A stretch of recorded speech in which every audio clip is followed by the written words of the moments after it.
and Beverly has taken up the post of interim CEO of Falkirk CVS, so welcome, Beverly. Thank you. Do we have any other apologies? I think Andrew Murray's on holiday. Andrew, okay. Jack, if you could add that one as well, that would be great, thanks. Okay, shall we then move to the minutes of the last meeting? Okay, can we just check page 1 for accuracy? Page 2, what is that? Page 3, page 4, which is actually document page 7 for the whole document. And then we'll do document page 8, 9, 10,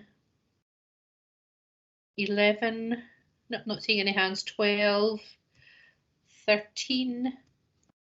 Nope, are we happy then to agree that that was an accurate account of the last meeting? Fantastic. Thank you very much. That then takes us to the action log. Now, having had a look at the action log, I think everything will be covered, perhaps except for number 1, Patricia. Oh no. There's an update on the Falkirk Community Hospital Master Planning in the Chief Officer's report. That's fine. So nothing then out of the actions we need to deal with at this juncture. Okay, that then takes us to the Chief Officer report. And I understand, Patricia, you're going to give us a presentation as part of that report today. Yes, thank you, Chair, and I hope the members of the board find it helpful.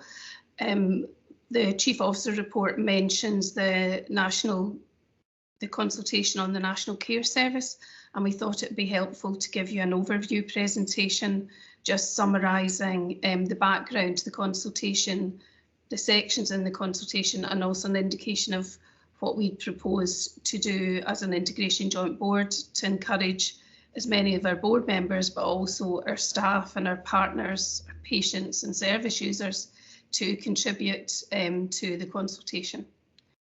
So if you're in agreement, I will fire away with the presentation. Thank you, Lorraine. Could you put up the first slide?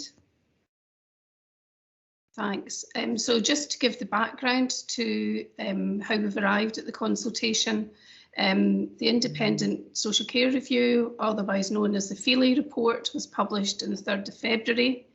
And there's now a consultation out on that, the government's proposals to implement elements of that Feely review. When the slide was written, the closing date was the 18th of October, but that has now been extended to the 2nd of November. So the consultation and the Feely review are looking at a single national body to oversee social care with clear lines of accountability to ministers at a national level. That's a significant change in the public sector in Scotland that is being proposed, a move away from potentially from local authorities and local government and that local democratic accountability to one national system directly accountable to ministers. So the aim is to develop and design care and support that meets the needs of everyone. Next slide, please. So why the government consulting? And it's just helpful to highlight that the manifesto from the SNP administration had a commitment to create a national care service by increasing investment in social care by 25%, and also a commitment to start formal consultation on legislation with a view to introducing that legislation in the first year of Parliament. It's probably worth noting that all of the major parties had a national care service as part of their manifesto. Next slide, please. So the strategic aim of the consultation is that it's a collaborative cross-government opportunity to deliver the transformation, to look at delivering and meeting the needs for health and social care, community health and social care, and to make tangible improvements to the outcomes of people in social care. And as I've said, it will make the accountability lie at Scottish ministerial level, but with strong local accountability retained through local delivery structures. Next slide, please. So the consultations have quite an extensive document, and it's quite a complex document, but it's principally seeking views on the proposals of how to develop such a system that's empowering people to thrive, how to ensure that everyone who needs it can expect the same standards of care wherever they live in Scotland, and recognising that community health and social care is an investment that enables people to fully participate in society and in the economy as they wish. Next slide. So this is just a slide reminding us of the scope of the independent review, and it was restricted to adult social care, but the consultation and the approach in the consultation goes beyond the scope of the independent review, and this has been viewed as being collaborative and cross-government to deliver transformation. Next slide, please. So a main thrust of the consultation is about embedding human rights and lived experience at the heart of a national care service. And so the consultation is seeking views on this, and it's looking at including all ages, so including children, children's services within the consultation beyond adult social care.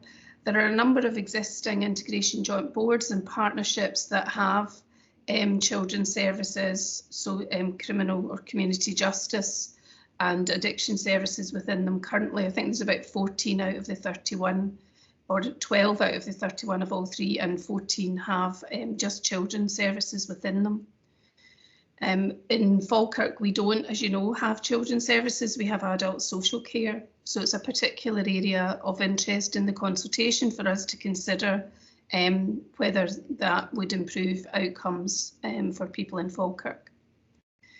It's also about including all the community health and social care services within the scope of the national service to form essentially one community health and social care service, but also looking at the commissioning, contractual arrangements and accountabilities, the employment status of staff and clinical governance.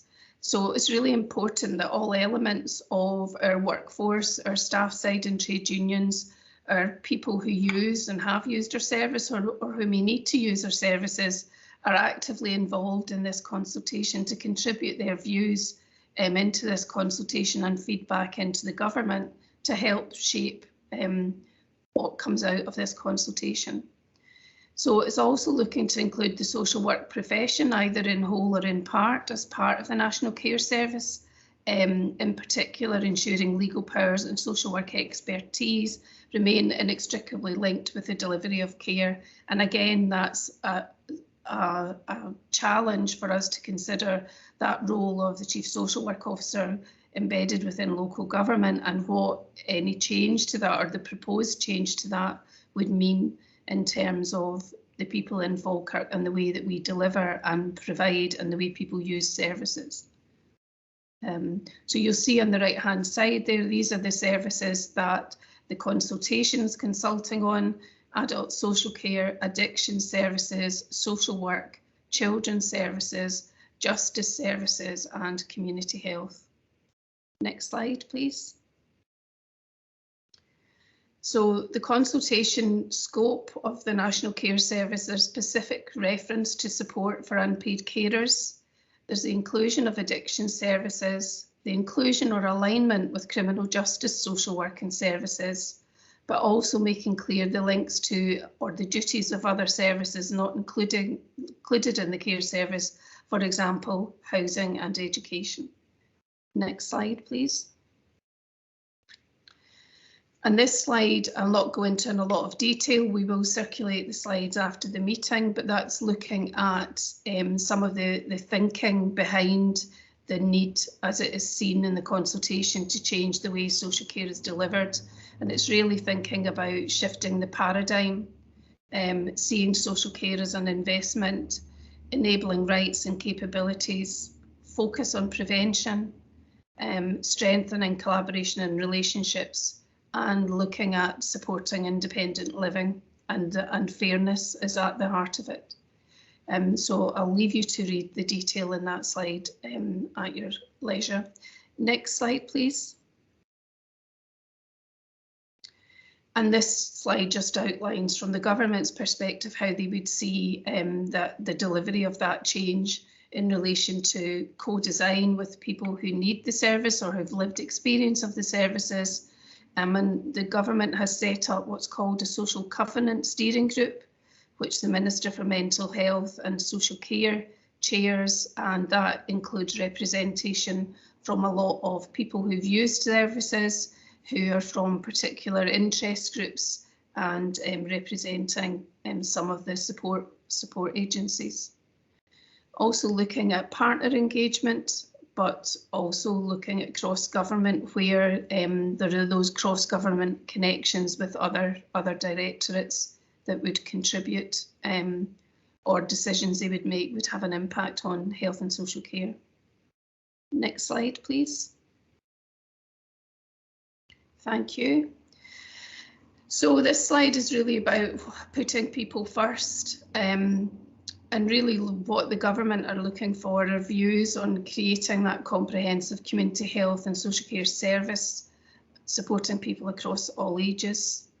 The National Care Service will define the strategic direction and the quality standards for community health and care, and there would be local delivery boards which would work with the NHS and local authorities, the third and independent sectors, to plan, commission and deliver the support and services that people need. And within the consultation, it indicates that the current integration joint boards would be renewed to be part of that new delivery, to be that local delivery arm as a community health and social care board. And that's the direction of travel, potentially, if people reply in the consultation to support that proposal. So people with lived experience of care and supporting others who they care for will sit on these boards alongside local elected members and professionals. Next slide, please. So the consultation is broken up into sections, and you'll see in the Chief Officer report there's a link to the National Consultation website, and it's structured in such a way that people can complete one section or all of the sections, whatever they prefer, which means that people can go in and contribute. If they feel there's a specific area of interest for them, they can complete and feedback on that area without having to fill out the rest if that's what they want. So the sections include improving care for people, outlining the consultation process, outlining the scope of the care service, a section on the reformed integration joint boards, a section on commissioning of services, a section on regulation, and a section on valuing people who work in social care. Next slide, please. So there are a series of national consultation events, and they're outlined in this slide, and we'll circulate that to you. We've been asked by colleagues in government to encourage as many people as want to participate in the consultations, so that they're getting a wide range of views from people. It's quite a significant change in the public sector landscape that is being proposed, and we really need the views and understanding locally to feed into our response for people who live and breathe these services, people who receive these services, and actually if this is an opportunity for us to really deliver things differently, what should that look like? Next slide, please. So locally, we will be organising a joint session with the Strategic Planning Group and members of the IGB, and that will be in October. And that will give us all a chance to read the document, perhaps contribute individually or contribute to discussions about the consultation in various other professional or other forums that you represent. We'll look to engage with third sector leaders. We will have workshops for our staff across the partnerships, and we will also do a range of social media to encourage partners, staff, service users and carers to participate themselves in the strategic planning group, or if we can support them with that. The government has produced a set of slides, a lot of them that we've used today.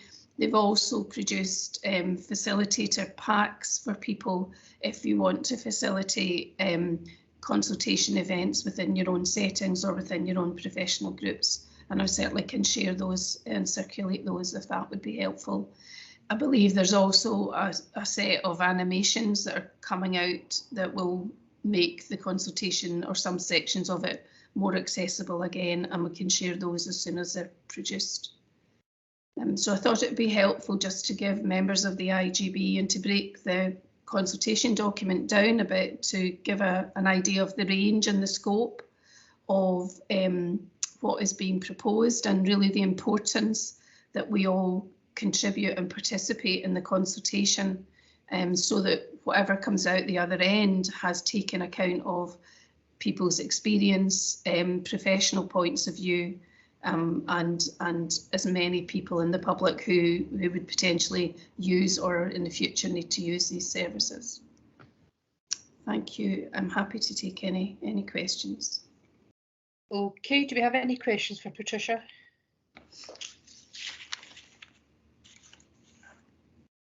Gordon Johnson. Thank you, Chair. Thanks for the presentation, Patricia, very helpful. I think the scope of the document is probably wider than many of us had expected.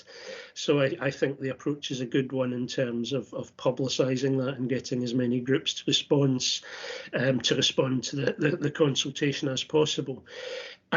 I think my question at this stage in terms of process rather than substance of the document, which is another discussion, would be whether you would aim to collate an IGB response to the document. Now, whether we could agree a response or not, I think is perhaps a difficult question, but I think it would be worth us at least trying to do so. Yeah, I think I would take the views from the board and that's what we would explore in the workshop, during the workshop, and at the end of the workshop, if there is a broad consensus, that we submit views on particular areas and what those views are, albeit that we may not get consensus because it is such a complex document that people will have different views, and that's good because we need to collect those views. So really I would look to see if we have the workshop in October, it gives people another few weeks to listen to other people, to discuss it, and then to come into that space with quite a mature understanding, I would hope, and we'd be well placed to identify if we could submit a joint submission and what that would be, or if we've got such disparate views that we wouldn't endeavour to do that. So. Okay, thanks, Patricia. Angela and then Alison. Well, Alison, I think you might have been before me, but, oh, sorry, I didn't. Alison's off to the side here on my screen. I think Alison was first. I'm happy to go after Alison, Michelle. Okay, Alison. Thanks, but I don't mind, honestly. It was just to ask, I'm not sure if there is anything organised for elected members, but is there a workshop for elected members, and how will they be able to put their views across? So Kenneth and Sarah, Karen, myself and other members of CMT have been having discussions in that regard, and I understand the council will be offering an opportunity for members. They'll be doing presentations and briefings to members, and I think a paper to the executive before the council response would be submitted. So I hope I'm not cutting across. I think Kenneth is in the meeting. Hope I'm not cutting across Kenneth, but there is a plan that's being developed to engage elected members. Thanks. Can we get a copy of the slides as well, please, Patricia? I'll get them sent out immediately and you can have them with your papers. Thanks. Okay, thanks, Patricia. I can see Kenneth has got his hand up, so I'm assuming he's responding to the point that you made, so I'm going to invite Kenneth to come in just now. Yes, thank you, Michelle. I mean, just to confirm that everything that Patricia said is absolutely right. We will be having a briefing session with members. There will be opportunities for discussion, and we will be taking a report to the executive to finalise a council response. Thanks. Okay, thank you, Kenneth. Angela? Yeah, thanks, Michelle. So just, yeah, thanks, Patricia. It's a fantastic presentation, and I guess just as Gordon had picked up, I mean, I think much broader than we thought, and really exciting times. I mean, I've never seen the opportunity for such transformation. I love this is the old, this is the new. I think it really focuses people's minds and helps everyone to look forward, and I think that will facilitate the consultation. So I love that. Just picking up Gordon's point about process rather than substance at the moment. I mean, I think Derek, when he did this, he talked about people power, and you can feel that. And I'm really supportive of staff working in social care being recognised and respected. And I think those two things for me are pretty exciting.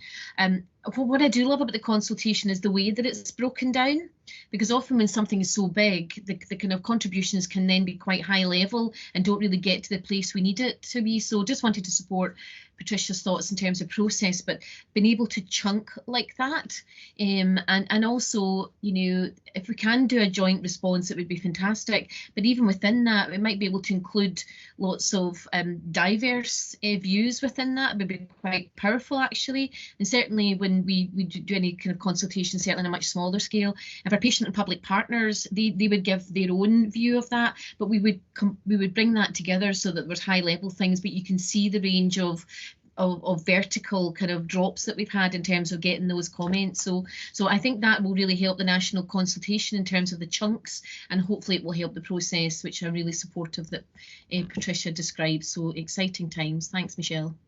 Thank you, Angela. David? Yeah, I appreciate this is about the process more than actual feedback today, and I think that it's really, really important that we do feedback on this document. I've emailed all the GPs in Forth Valley to ask them specifically and individually to feedback on this, and I think I was really surprised at how wide this report went as well, and in particular around the delivery of healthcare in the community. And recommendation 17 was that our GPs' contractual arrangements would move from sitting with the health board to sitting with IJBs, which I thought was far-reaching in the report, further than I thought it would go. And there have been a lot of questions within my profession of essentially moving where we work from the National Health Service to the National Care Service, which I think is a very, very big move. I'll keep my views to myself today, and I'll wait till I hear more feedback from my colleagues until the feedback opportunities. But yeah, I'm glad that we're highlighting this really important feedback to the consultation. Thank you. Thank you, David. Anyone else? Colin. Thank you, Michelle. And it's just on a brief point of process. And I think it's for the question of a response to a consultation of this substance and importance. If there's to be an IGB response as opposed to individual responses from members or groups represented on the IGB, I think there will need to be an IGB meeting to agree the substance of that response. Now, the timing of the dates is not great for that because our next meeting is after the closure of the consultation period. So I think we may need to consider the question of a special meeting of the board, but that's something I think we can pick up offline and come back to board members if necessary. Thanks, Colin. That's actually very helpful. We've got Beverly. Yes, good morning. Thank you, Chair, and I'm delighted to join you to support the work. And clearly this is a hugely important agenda, and I guess just for colleagues' benefit, I mean, I've spent most of my career in Scottish Government and in government, and laterally was in health. So I come to this with I hope a relative level of knowledge and understanding. However, in terms of our role at Falkirk CVS, I mean, I guess I just want to go on the record today to say that, we stand ready to support any community engagement and consultation. And I welcome, Patricia, the idea that there's a set of slides and an animation and potentially some facilitation materials we might use. I think, we would like to, offer, opportunities for our members, to hear about this.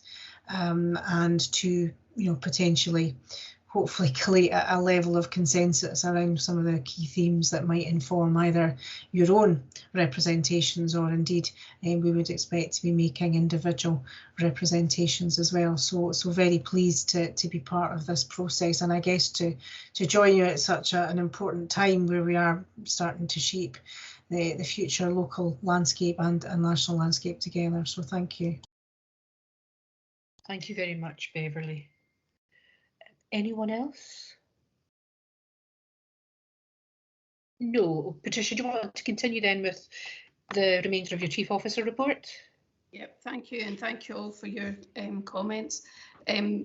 Just before I finish, I should have pointed out that Kevin Stewart, the Minister for Mental Health and Social Care, is really clear that he is looking for alternatives as part of the consultation. So if people feel that something doesn't work, but they've got a proposal that it would work better through another way, then they're very keen to hear that as part of the consultation response as well.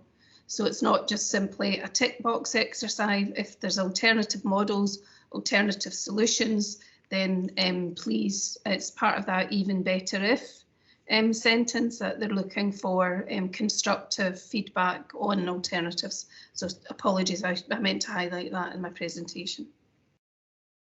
I think Angela's got her hand up. Yeah. Chair, will I go on?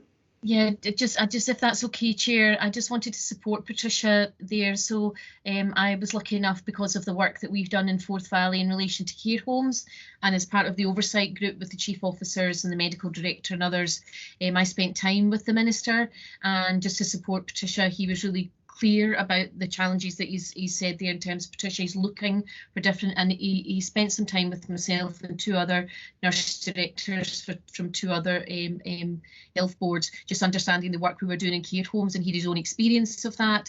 And again, just to support Patricia, he was really looking for that transformation that Patricia described in her slide. So I just wanted to support that, and he'd also taken us through the kind of chunking of the consultation, so that we really got to the heart of things, and the message was, as that Patricia said, was looking for a transformation and something quite different from what we had, listening to people. And that certainly, he was explaining, and the reason he was meeting us was because he was new in post and getting that understanding to support the consultation. So I just wanted to support that, just a slight bit of added information. Thank you. Thanks, Angela, that's actually really very helpful. Okay, Patricia. Thank you. Thank you. I will be as brief as I can. I'm very aware of time.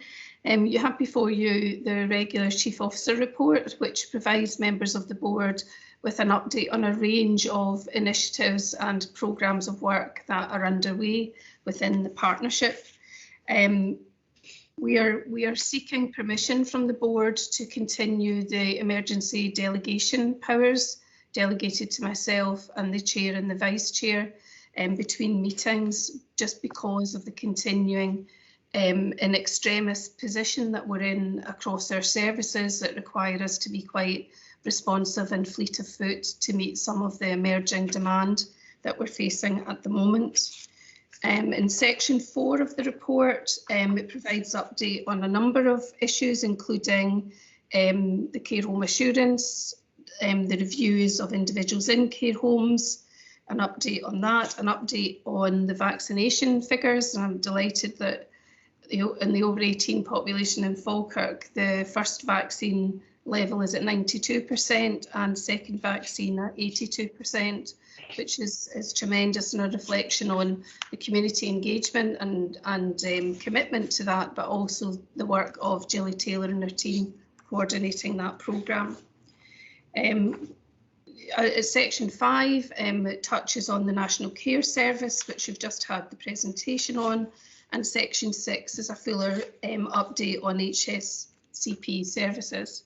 And I'm delighted to inform you that we've made an appointment to the Head of Integration following Lorraine Parsons' retirement, and we're joined by Gail Woodcock, who has joined us from Aberdeen City, the partnership there, and most recently as Interim Director of Bon Accord Care in Aberdeen.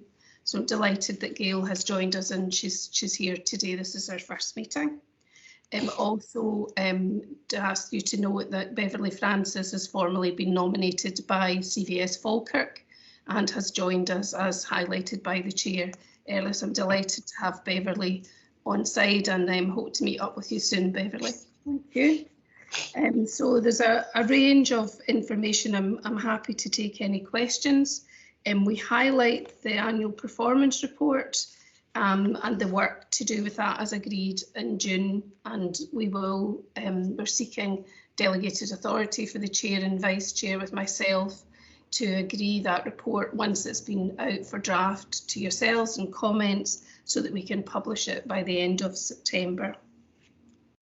There's also a proposal at section 9 that we're having a board development session with the Equality and Human Rights Commission on the 1st of October. And that was already planned, but I think it would be really helpful to have that before we have our discussion about the consultation as well, just to focus our mind on that human rights focus too. We've also, a lot of you, and thank you, were involved in the session earlier this week with the improvement service as part of our continued self-evaluation programme, and you've all contributed to the development of an improvement plan, which we will bring back to the next meeting of the IGB, which will be really helpful to see that finished document with our assessment of ourselves, but also our actions that we've agreed to undertake. So to go to the recommendations, the board is asked to delegate authority to the Chief Officer, the Chair and Vice Chair, to be reviewed again at the next meeting. You're asked to approve the appointment of the third sector representative to the board. You're asked to approve delegation of the annual performance report to the Chair, Vice Chair, Chief Officer and Chief Finance Officer. You're asked to note the consultation on the National Care Service and the opportunity to contribute to that, and also to note the content of the rest of the report. Thank you. I'm happy to take any questions. Okay, thanks Patricia. As always, an extensive report. I can see Morven has her hand up. Thank you, Chair. Yes, I wanted to ask a question in relation to point 6.2, which is Caledonia service. I note that it will be moving to provide services from Dollar Park, where Cyrenians are based, and I wondered if you could tell me what type of services they will be providing in future. Thank you, Morven.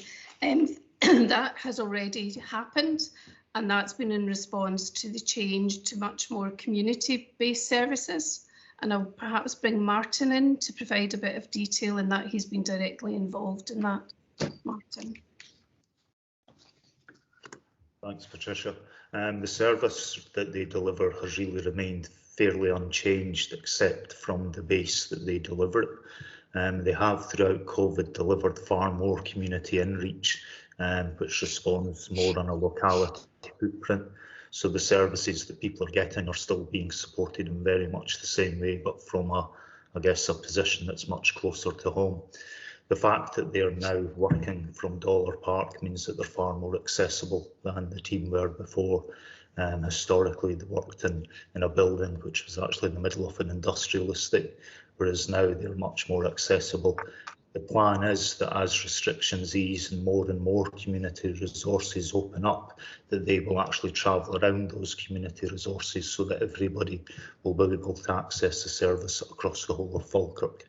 So it's a much easier service to access than it was historically, and it's much more focused on what individuals want and need rather than coming into a building for the day. Feedback from service users has been really positive. And a lot of them actually found that the ways we were working during COVID actually better suited their lifestyles. The decision to base them more into communities actually would have happened anyway if we hadn't had to reconsider the lease on the current property. It was definitely the right thing to do, and it supports that whole locality-based care model. Hopefully that gives you an assurance that people are still getting a service, but that service more fits their needs, and hopefully helps build community integration on a much better level than it did previously. Thank you, Martin. Okay, thanks, Martin. We then have Alison. Thanks. I've got a couple of things. Like section 6, with the daycare staff obviously having to work in home care, etc. And obviously that highlights the crisis and a shortage of staff. And I worry about the staff who left to go on with it and have to just keep going. And what about the unpaid carers who are 18 months with a much reduced service? And what are the costs to the IJB in the future? When we see that we're going to have to reduce some care packages because of the crisis, what's the long-term impact to that for financial and in terms of the people's health and well-being? And the service users have already had their care packages assessed and reviewed, and it's having to be done again. And I understand why it's having to be done again, but it's a real crisis. Obviously we know it's a national problem, and we know that we've got the Feely consultation ongoing, but everybody at the Scottish Parliament, every party or most of the parties did say in May that they were wanting to significantly increase social care workers' salaries, and that's just one of the main ways we need to get more people into that type of career. But it is urgent. It's a huge crisis, and I really have big worries about the staff that have been left behind. I mean, as we see it, like it's a thread running through most of the reports today, you know, increased numbers of staff off sick, managers off sick as well. And if you look at the staff forums at the back, if you read, the staff are tired and undervalued. And I just think it's such an urgent thing we need to do. You know, we need to be lobbying to try and do more about it. Another thing was the Caledonia Clubhouse. You know, I have not got a strong opinion either way, but I didn't know about this till I read the Chief Officer's report. And for me, what's significant is this is a buildings-based service that's just been closed without any prior consultation or discussion with the board or with anyone else. And I just think that this can't be the start of, you know, we can't keep that going. This is a building that delivered a service for a long, long time. And I'm not saying it's not right that it should be delivered in a different way, but I just think that it's the board's responsibility to look at these things, and to, you know, when it's a building and it's a long-term service, then we really shouldn't find out about it after it's been done in a report at committee. Patricia, do you want to come in and respond to that? Yeah, I'll try and deal with Alison's comments in terms of the day service review. We have opened the day service, but it is a reduced service. In the latter part of COVID, I think we had 2 providers of day services who pulled out and handed us back the services, so we've had to pick that up as well. We are, as Alison describes, absolutely overstretched, as other partnerships are across Scotland, as the health services, because we've got so many staff absences. We also are carrying a number of vacancies, as are our providers. We've seen staff leave to go back into hospitality or into other job roles. So it is a local and it is a national challenge. This is dealt with in more detail in a later report on the agenda around the remobilisation plan. So I don't know if you want to wait, and we can get into that in more detail in that report. In relation to unpaid carers, we have worked with the Carers Centre. We've worked really closely. Leslie MacArthur's been our link in with Morven and colleagues in that, and tried to look at the ways we can increase respitability. We've had our respite open, we've increased respite, trying to do as much as we can through the Carers Centre and with the Carers Centre, but absolutely acknowledge what Alison is saying. In relation to Caledonia Court, I'll bring Martin in on that, because Martin has got more operational understanding of that. Thank you. Thanks, Patricia. The Caledonia service actually had to close at the start of the pandemic, given the nature of the service they delivered. At that point, they started to deliver services in a much more, I guess, online interactive way, and the feedback from a lot of service users was that they really found that helpful and they really valued it. Some of the feedback that we got at the time was that the building that they were operating from wasn't really easy for some service users to get to. Throughout, when we started to ease restrictions, and the staff group began to meet with people in much more local settings. So they met people, for example, in Dollar Park, they met people in a number of community centres, and they actually did much more outdoor activity, which was fine when the weather was good. But some of the feedback that they received was, could we deliver services in a much more local way that bring people together within their communities? And given that feedback and the fact that the lease came up for renewal in the middle of the pandemic, we had to think around the longer term future of that building. The cost for the lease was something like £50,000 per year, and if we hadn't taken the opportunity at that midpoint to come out of the lease and consider delivering the service in a different way, we would have actually been tied into delivering the service from that base for the next 2 or 3 years, despite the fact that we had the feedback from the service users that actually a much more local model would have been better. I had some discussions around, can we come out of the lease, or does that need to be a board decision? And the feedback really that we considered was that given we're not changing the service, we're changing where it's delivered from, it could have been an operational decision. Now ideally we would have brought that back to the board for full discussion, but given that we had probably a 2-month window to consider, do we need to continue with the lease going forward? If we didn't, we had then had 2 months to get the building back to the standard that it was when the council acquired the lease. And that's probably taken us about 8 weeks to get it back to that standard. The lease was a particularly heavy lease in terms of what we had to do to come out of it. So there were things like the roof had to be in exact same state as it was when we moved in, which meant we had to get people in to clean the roof, which, you know, those kind of things that all cost us some money. If we'd waited a bit longer till the end of the lease, as I said, we would have been tied in for the next 2 or 3 years. Those costs would increase quite significantly as the wear and tear and damage on the building had increased. So from a financial point of view, it meant we were able to take that money and invest it in much more, I guess, in terms of service delivery and operating in a much more local footprint for people, which was the feedback that we'd received people really valued. So I'm sorry I couldn't have brought a paper to the board to explain all that. However, we were really restricted with the timescale. There was consultation with service users, and there was consultation with some of the partners involved with, I guess, future delivery of the service. So, for example, the staff group now are based in the same building as JDI. They're based in the same building as one of, I guess, our primary voluntary sector providers. And together there are much more opportunities for doing things in a much more integrated way with a much wider range of partners. The old model, I guess, hasn't really changed from a person perspective, but what has changed is that it's much more integrated into communities. Hopefully you will agree that's definitely the right thing to do, but I'd be happy to bring back a paper that really spells out the changes to the service in terms of their bases and the feedback from the service users. But again, I can only apologise for the timescales.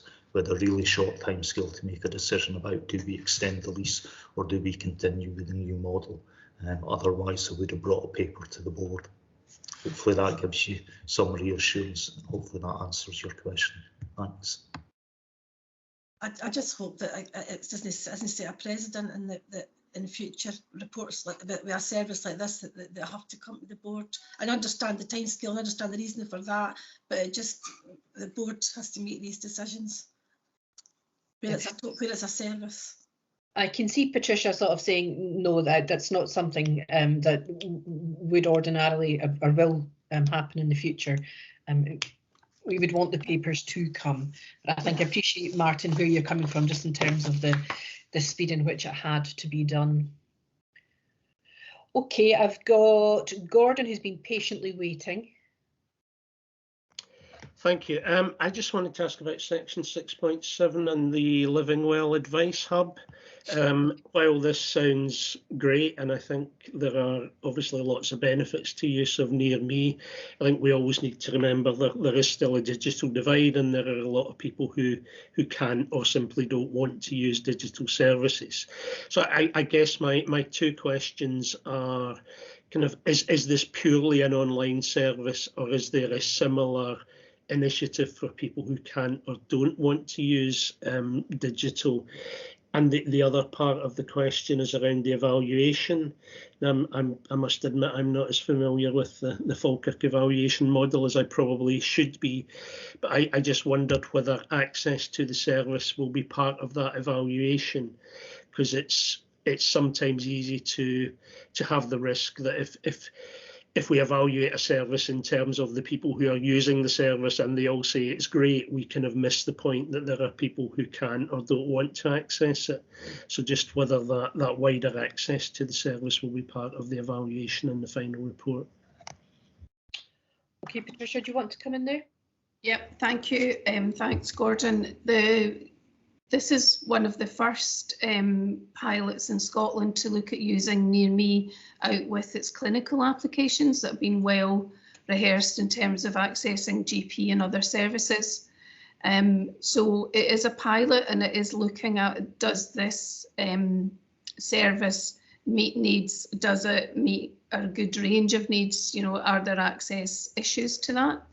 I think Leslie MacArthur has joined us, and Leslie's leading on that for us, and she would be able to give you more detail on how it's going. It's been running, I think, for about 3 weeks, being heavily pushed in social media by our comms officer, and Leslie would be able to give us a flavour of how it is going so far, but also to give you more detail on that evaluation framework. Thank you.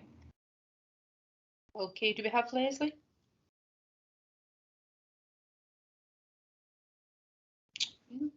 She's maybe not joined us yet. She's presenting a paper later in the meeting. Right.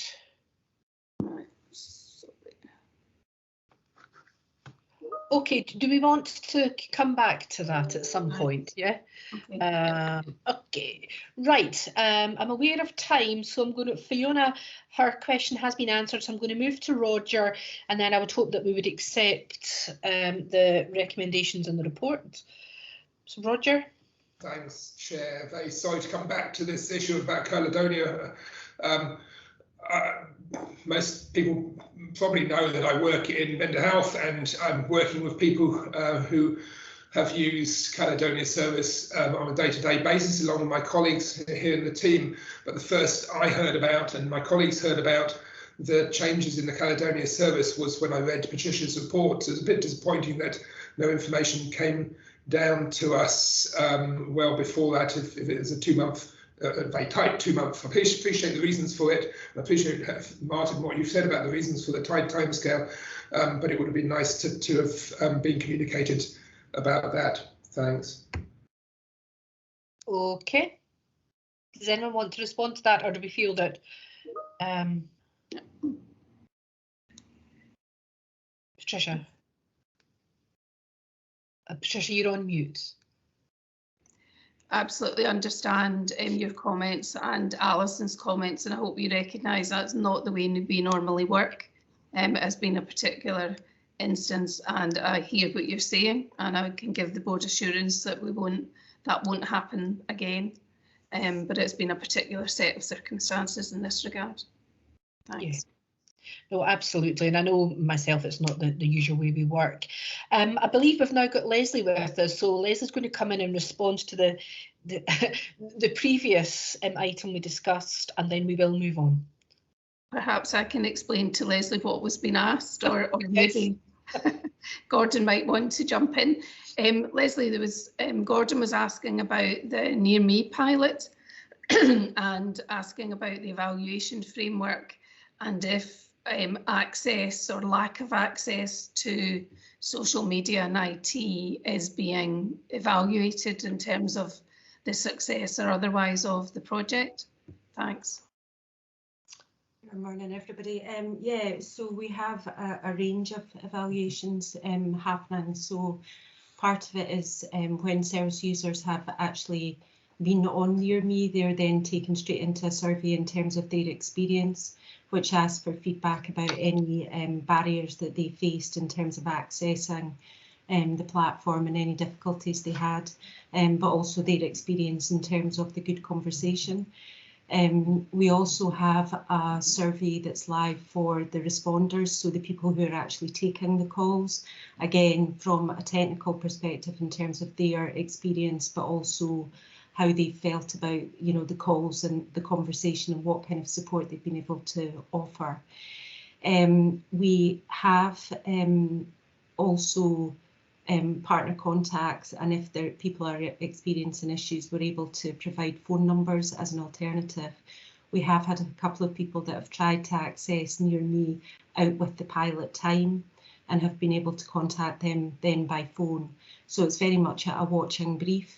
What we're discovering at the moment is the majority of people that call in are generally accompanied by a relative or a friend, and that relative and friend are using their device to access Near Me on behalf of the service user.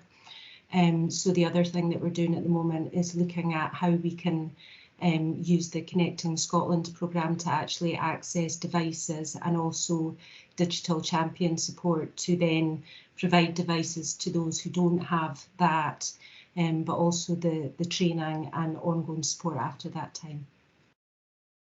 Okay, thank you very much, Leslie. Gordon, are you satisfied with that? Yeah, in part. I mean, my point, Leslie, was that if we're evaluating people who are using the service, then by definition they have overcome the barriers of access. So we're not getting the views of people who have not been able to overcome the barriers, if that double negative makes sense. Sure. Yeah, I'd take your point there, absolutely. The hope is that as restrictions continue to ease, that we can then develop this model within communities as well, so that we can ensure face-to-face access. A number of our partners, including the Carers Centre, for example, have additional resource now to be able to provide telephone contact.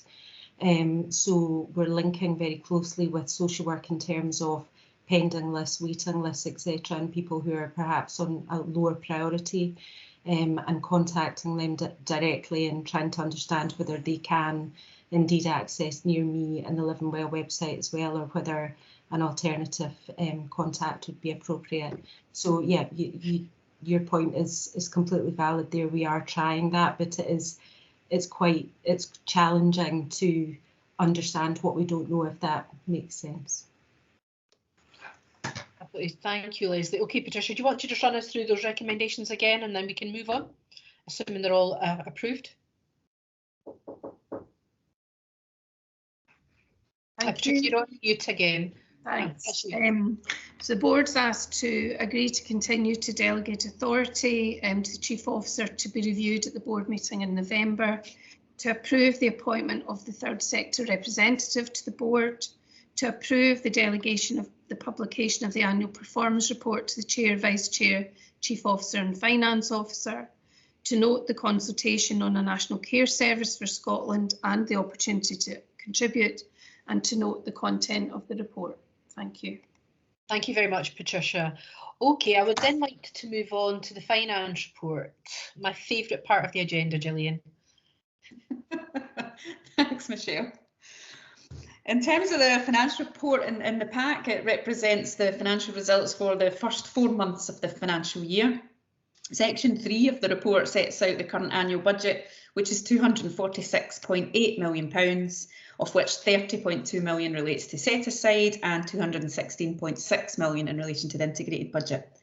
That represents an increase of £3.9 million since the budget that was reported to the previous IJB meeting. And you can see in Table 1 under Section 3 of the report, there's a range of in-year adjustments to the budget set out.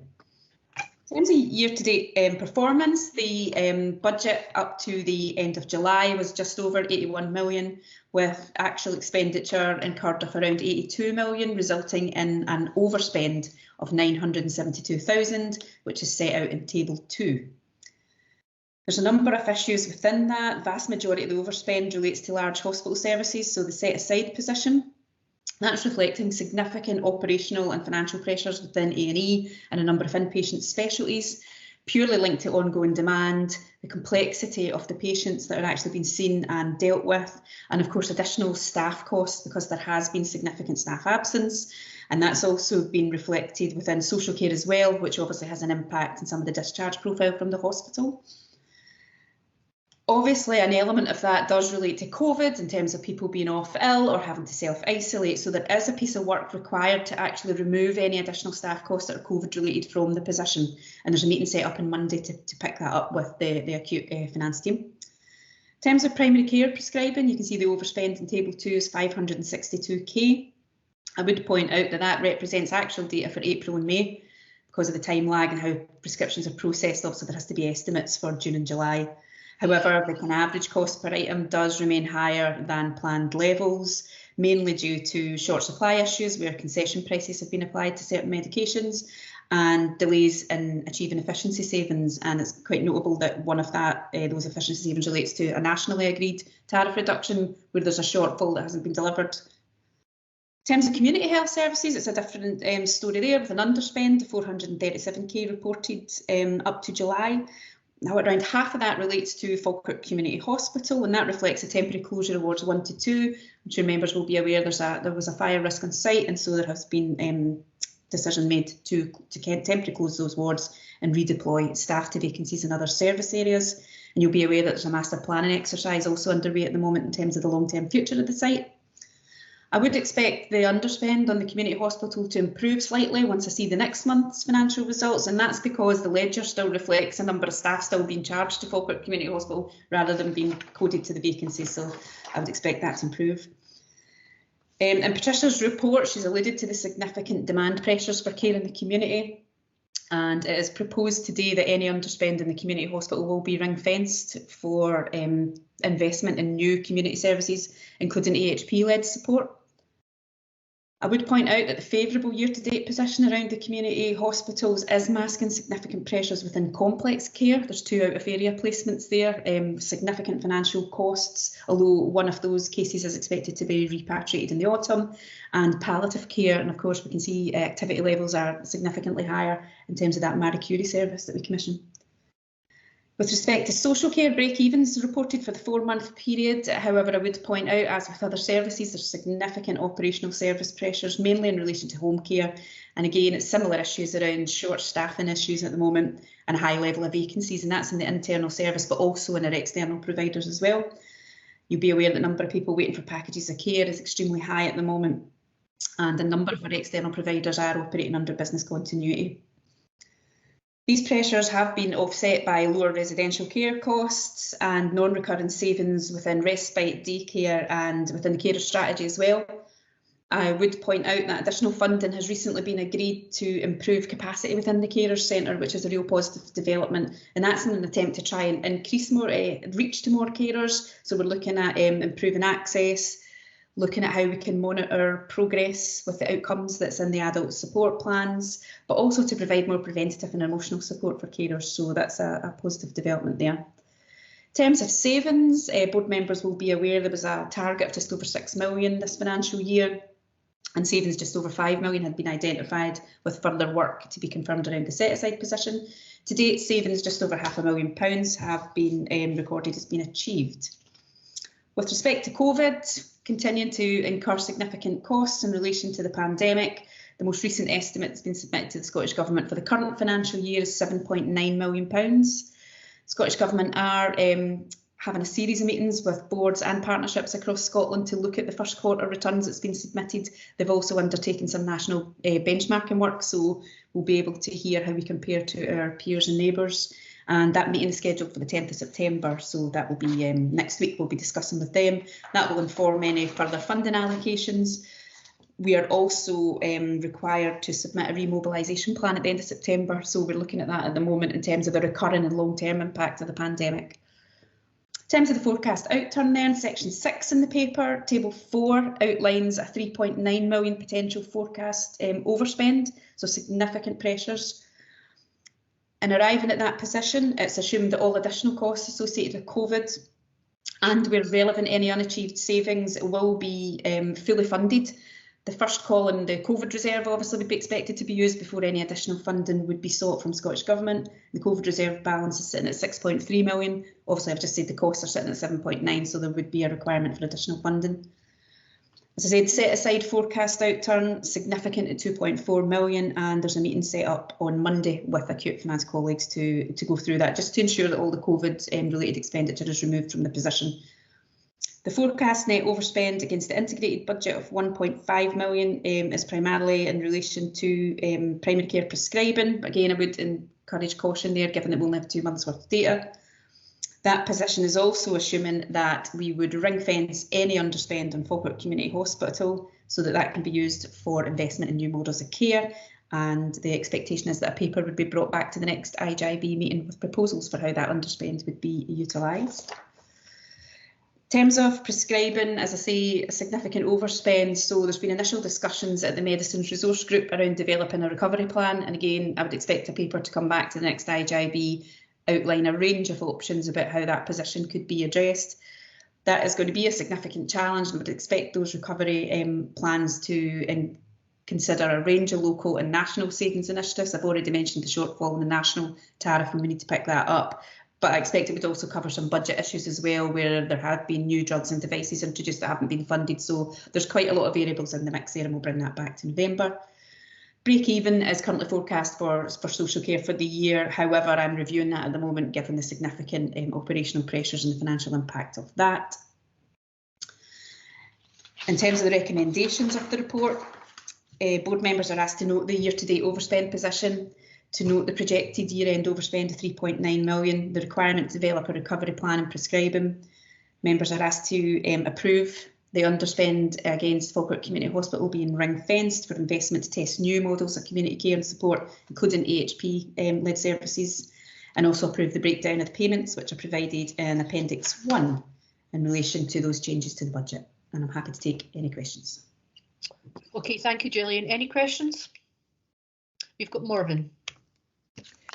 Thank you. It's not a question, it's a comment actually. I just wanted to support the proposal that the underspend from the community hospital will be moved into community services and particularly AHP, and especially grateful for the additional funding that's going to be given to the Carers Centre, who have been under extreme pressure throughout the pandemic, and that is obviously going to continue in the future. So thank you for that. Okay, Gordon. Thanks. Thanks, Gillian. It's still an incredibly complex position with an awful lot of moving parts. So I appreciate the clarity of the report and the overview it gives us. My question is in relation to COVID funding. Now, I know we still have some COVID reserves. I know we can anticipate additional funding in terms of direct COVID costs. Just to be absolutely clear, is there agreement that missed or unachieved savings this financial year will be funded by government? It's my understanding there was still some dubiety on whether that was certainly 100% agreed or not. It's not 100% agreed, Gordon, so you're quite right to raise the issue. In the template that Scottish Government ask us to complete, they are asking us to include an assessment of what the impact might be, and I'm actually conducting that at the moment. However, they have not committed to funding it, and that was a similar position last year, where it was January before they actually confirmed what was happening around that. So we will pick that up with them at the meeting on next Friday, because it's a key issue, and there are an element of the savings where COVID is impacting. There's somewhere it's not, to be fair, but there is somewhere it definitely will be delaying our ability to deliver. The other issue that we'd want to pick up with them at that meeting is the potential for recurring funding to be confirmed. So in the templates this year, they have included a column for recurring costs. So I've put things in around establishing the care home assessment review team on a permanent basis, looking at some additional support for mental health, and also for district nurses as well, because I know there's an impact there just around vaccination programme, and that's shifting activity levels and so on. So again, I would expect it to be quite late in the day before any recurring funding would be confirmed. But as I say, the meeting's next Friday, so I'll be able to bring a further update to the next meeting. Thanks, Gillian, and thanks, Gordon. Any other questions? No, so are we happy then to accept the recommendations in Gillian's report? Brilliant, thanks very much, and thank you, Gillian. Okay, that takes us to item number 7, which is the remobilisation update, and is that Martin? Yeah, it is. Thanks, Chair. I guess this report really highlights that the progress against the mobilisation plan has been delayed somewhat. Progress has slowed over the last couple of months due to significant systems pressures that you've already touched upon within the Chief Officer's report and indeed the Finance report. Over the last couple of months, we have seen significant pressures across the whole system, and that has impacted on our ability to make progress against the delivery plan whilst we've tried to maintain critical services. The report really highlights pressures in a number of areas. As already mentioned, we've seen significant pressures within our home care service, and members will already know that we had significant pressures within our home care service previously due to a high number of vacant posts and high levels of staff absence. Indeed, in July, approximately 40% of our posts were sitting empty, either as a consequence of vacancies or staff absence. That picture has been mirrored within the private sector as well, and generally the private sector are the area we go to help us out in times of pressure.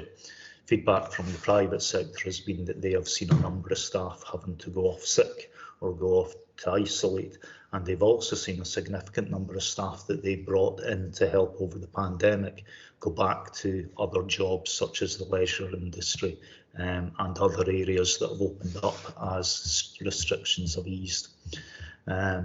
We have a number of providers who are operating at business continuity levels, which pretty much means they have enough staff to prioritise critical care. And we have had a number of providers that have actually come back to us saying, we've not got the capacity to deliver these services, can you take them back? But that has added to the pressure that the in-house service has in terms of delivering its critical care services. You'll be aware that the acute hospital is facing similar pressures in terms of that demand, and our care homes are actually also in a similar position. At the time of writing the report, we had 7 care homes that weren't open to admissions. Yesterday, that was 11. So it's not a situation that's actually easing over the last couple of months. It's a situation that continues to develop.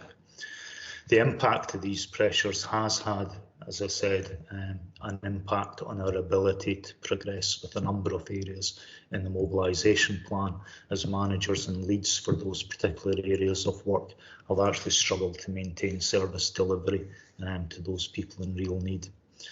In July, the decision was taken that we had to review all our existing care packages with a view to freeing up some capacity so that we could respond to critical care needs.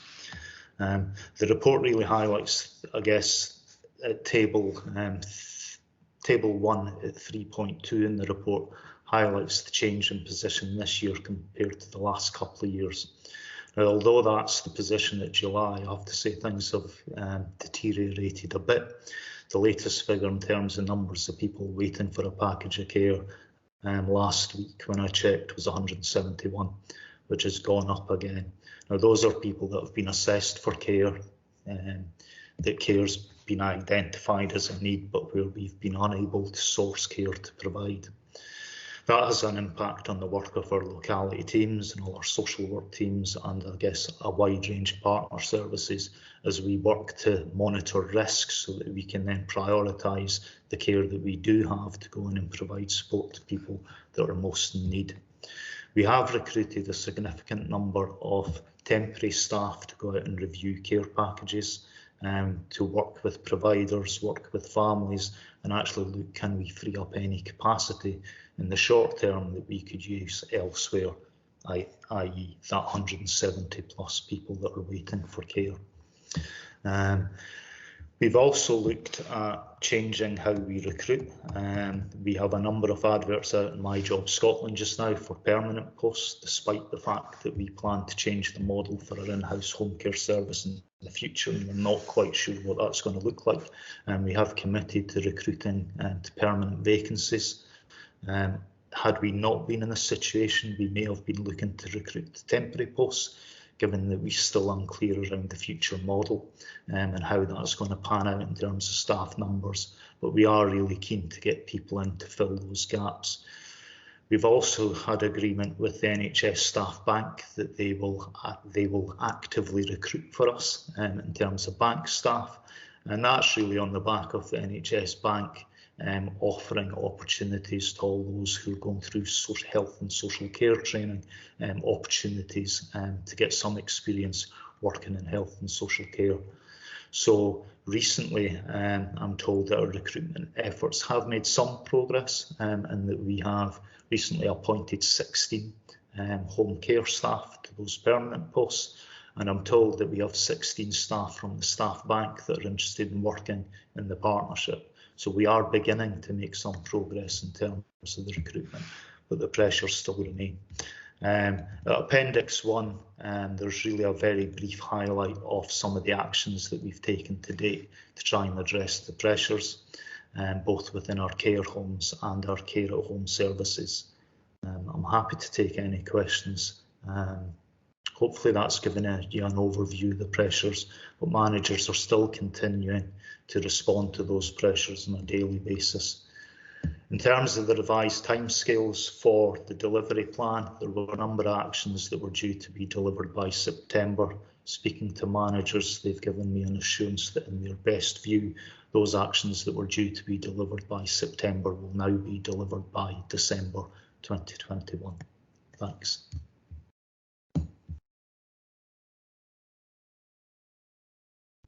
Thank you, Martin. That was a really helpful report in terms of the current difficulties and situation we find ourselves in. Does anyone have any questions? Oh, Alison. Yeah, going back to what I said earlier, obviously this is a real crisis situation. I don't think the public actually know how serious it is. When you think about the 40% increase in demand and the fact that we've got so few staff, and the staff that we have are so tired and demoralised, as you can see from the reports and the updates from the staff forum. So I just think that it is a huge worry. It must be a huge worry for all of us, and at the same time, as I said before, carers, unpaid carers, are sitting at home with a reduced service, and they've had that for a long time. But when we're, the last few months we've been talking a lot about transforming home care, and home care is under so much pressure just now. Is it realistic to actually be thinking about doing this at a time because over the last few years there's been so many changes, and I understand the reasons why we have to do things, but is it realistic just now to be actually thinking about doing that when we've got such a shortage of staff, and the staff that we have are so under pressure, managers and staff, everyone, So I just think that this is an emergency situation, and it needs to be highlighted as such. And there isn't an easy answer to it, but for me, if everybody at the Scottish Parliament who said they wanted an increase for carers paid that, I think that maybe would help for a start. And I think we need to do that before the Paley report gets implemented. We need to make sure that our carers are valued in terms of their pay and their conditions and their career progression. Okay, thanks, Alison. Martin, are you wanting to come back on any of that? Yeah, thanks. I guess just a couple of points. I do genuinely still believe that the new model that we agreed will help ease the situation.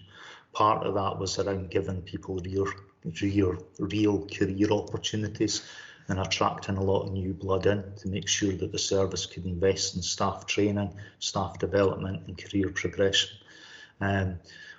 One of the things that we have, and I think I highlighted this when we talked around the model, we find that people tend to apply for jobs, or they apply for jobs in the NHS at a much higher rate than they do for council. As I gave the example there around the staff bank, the fact that we've got 16 people who are going through college courses or whatever who want to do a bit of time under an NHS employer within the partnership, I think highlights that there's a different view around what it means to be a personal carer as opposed to what it means to be a healthcare assistant.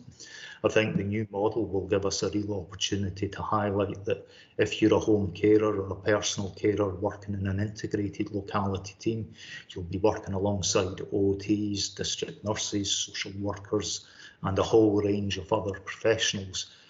If we can build in career progression pathways, hopefully we will attract those people that are currently doing their training and for health and social care qualifications to come in and work as part of that much wider community-based resource.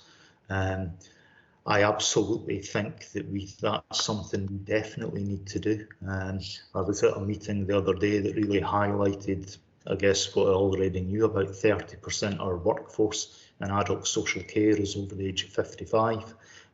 We need to bring new blood into the system, or we aren't going to be in a position where we can deliver anything but critical services in 10 years' time. And to me, that is really building on that view that people have around the NHS of a career, and actually making sure that us as a health and social care partnership can offer something that's actually better. And I think we can, because we are a much more integrated model. There will be real opportunities to work with a much wider range of professionals, the voluntary sector, local communities, individuals, and indeed elected members. And I think we need to sell the real value of working in health and social care to the public. Now, we've started some of that work now. We are going off to the local college on the bank holiday, on the holiday Monday, as part of the recruitment drive to really sell what does it mean to be a worker within health and social care. It's a message that we have to keep selling. There are real benefits. The reason I work in communities is because I've actually seen the benefit of really, I guess, local working with people. Just previously, I started my career working in the NHS, and I moved to work in social care because there were things that attracted me much more to that community-based work and engaging with people. Now, it's not for everybody, but we need to highlight the benefits of working in that way. And I know a significant number of district nurses, for example, that would never go back to work in a hospital because they really see the benefits of working in communities. We need both to work, and we need people committed to both to deliver the services going forward. So I think the change to the model is absolutely the right thing to do. It will enable us to build a much stronger in-house service. It enables our external providers to build their services. The fact that we're going through the new contract development, we've already had discussions with them, and they are really focused on building locality teams as well. If we had a locality model just now, there are a significant number of carers who don't drive, for example. We'd be able to use them to develop runs in smaller communities, and at the minute our model doesn't allow us to do it. So I do think it's absolutely something we need to do. If we already had that model in place, I'm sure we would be in a very different position today. Thanks. Just very quickly, I agree with everything. I agree with everything Martin says, but the only thing about it is that our council staff get paid a lot less than the appropriate, probably equivalent level in the health service, and that's where the problem is. Yeah, Martin. Could I just come back on that? Actually, what surprised me the most yesterday was when I was looking at the figures. Actually, the council pays slightly more than the NHS, so it's not the money. It is something about a career and a career development pathway. The rates are very similar, but the council pay starts £500 a year more than the NHS for a basic grade carer, and it goes up to £500 more. So the money, whilst money is an issue, and I must admit, I don't think that either healthcare assistants or home carers are probably paid enough to reflect the job that they do. In terms of organisational pay, there's very little difference, which really to me spells out the reason why we need to change the model. We need to make it an attractive career. Why is it when the NHS advertise a post, they'll get 500 applicants, and when we advertise one, we barely get any? There is something about career opportunities for people and actually valuing our staff, and I think we really need to sell that message to people. Come and work in the Health and Social Care Partnership. You'll be part of a multidisciplinary team. We will invest in you, we will support you to progress in your career, and we will make it worthwhile. as well as paying you an equivalent rate to what you would get if you worked in the hospital. Okay, thank you, Martin. I can see a few other people have their hands up. I think Morven's next. Thank you. Yes, I think we all acknowledge that this is an unprecedented crisis situation. It's very worrying, and not only care staff, professional care staff are under pressure, but carers are too, and they've borne the brunt of it all through the pandemic, and they're still going. It's to the credit of the team that they did contact the carer centre and myself and advise us that they would be writing to carers who were in receipt of care, advising them that there might be a reallocation of care provided in order to deal with people who were on a waiting list, who were receiving no care at all. It's tragic that it had to be done, and I'm sure it was a big blow to the carers to receive that. I would be interested to know what sort of response you've had from carers currently receiving care who have been advised that their care package might be reduced. Along with that, I would agree very much with what Alison's saying, that the basic problem is that those involved in care, whether they're professional carers or family carers, are undervalued, always have been, and this is an opportunity to look at that properly, make sure that they receive financial compensation or financial payment that reflects the dignity of their role. I am glad to hear Martin saying that in order to address the current situation, you are bringing in people who are currently in training, and also that you're looking very much at emphasising the importance of a caring role and the dignity of a caring role. I think that's definitely a way forward to encouraging people to come into the service. Thank you. Okay, thank you, Morven. We then have Roger. Thanks, Chair. I likewise would reiterate what Alison's saying, but also support Martin, what you've said about the changes that are in that have been agreed. I think they're a good first step. They're only one bit of the problem, but we do need to press ahead with them, because I do think that they're a good step in the right direction, an important step.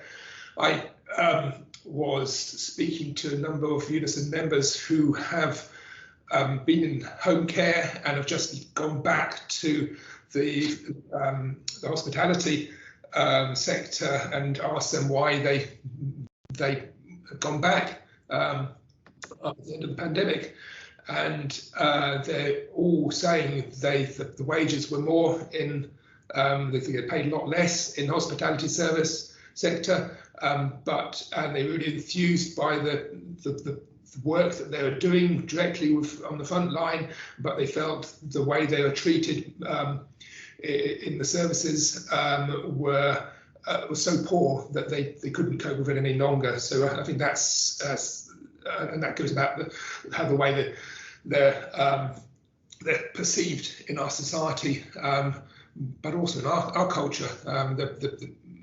So it's just not about pay necessarily. The pay is an important bit, but I think we need to look at how we're employing them and expecting them just to do endless amounts of moving on from one person to the next person to the next person to the next person, without any appreciation of just how hard that job is. So that's the feedback I got from them. Thanks. Okay, thanks, Roger. That's really helpful. David, did you have your hand up? David Heron. Yeah, sorry, I did. The moment's kind of passed, but I thought I just wanted to sort of really say here to Martin's comments about why it's better to work in the communities. Summarised that passionately and really well, and that's why people become GPs rather than working in the hospital. So I'm going to ask Martin to come to the next GP recruitment fair. I think that was an excellent summary. Yeah, well done, Martin. Okay, thank you, David. Right, so I'm assuming we're happy to, we have considered and commented in terms of the recommendations. So can we move on then to item number 8, please? And Patricia, that's yourself. Thank you, Michelle. So this agenda item includes a set of papers that were agreed by the NHS board at its meeting on the 6th of August. The IGB has a locus in the same way as it receives reports on other IGB functions, for example, care homes or the inspection of social care services. And it's consistent with previous reports and actions that we then requested to be delegated to the IGB Clinical Care and Governance Committee. As such, the Clinical Care and Governance Committee will then receive update reports once they've been through the NHS Forth Valley Board processes. It's not the intention that the Clinical Care Governance Committee would undertake any separate actions. It wouldn't be the role of that committee to change the action plan that's been agreed by the Health Board. So the report highlights the various papers that are appended that were part of the NHS Board papers. And the recommendations are that the board notes the external review report and the actions that have been undertaken and planned by the Health Board, and to delegate the Clinical Care Governance Committee to oversee the implementation of the report and the action plan, and to provide assurance to the IGB regarding patient safety. Thank you. Okay, thank you, Patricia. Any questions? No, okay, so we're happy then to accept. Oh, Angela. It's not a question. I just wanted to support and support the conversation that we'd had at the Care and Clinical Governance Committee. Okay. So I just wanted to say one comment and then just something from the committee itself. So just in relation to this report in terms of patient safety, Patricia's last point, immediately when we had concerns raised, the medical director and I did an immediate review of clinical care and safety issues, and immediately we're working with colleagues in the acute services. We're working to make sure that we could understand the situation and implement any learning. So I just wanted to give the IGB assurance around that from both myself and Andrew. I appreciate Andrew isn't here today.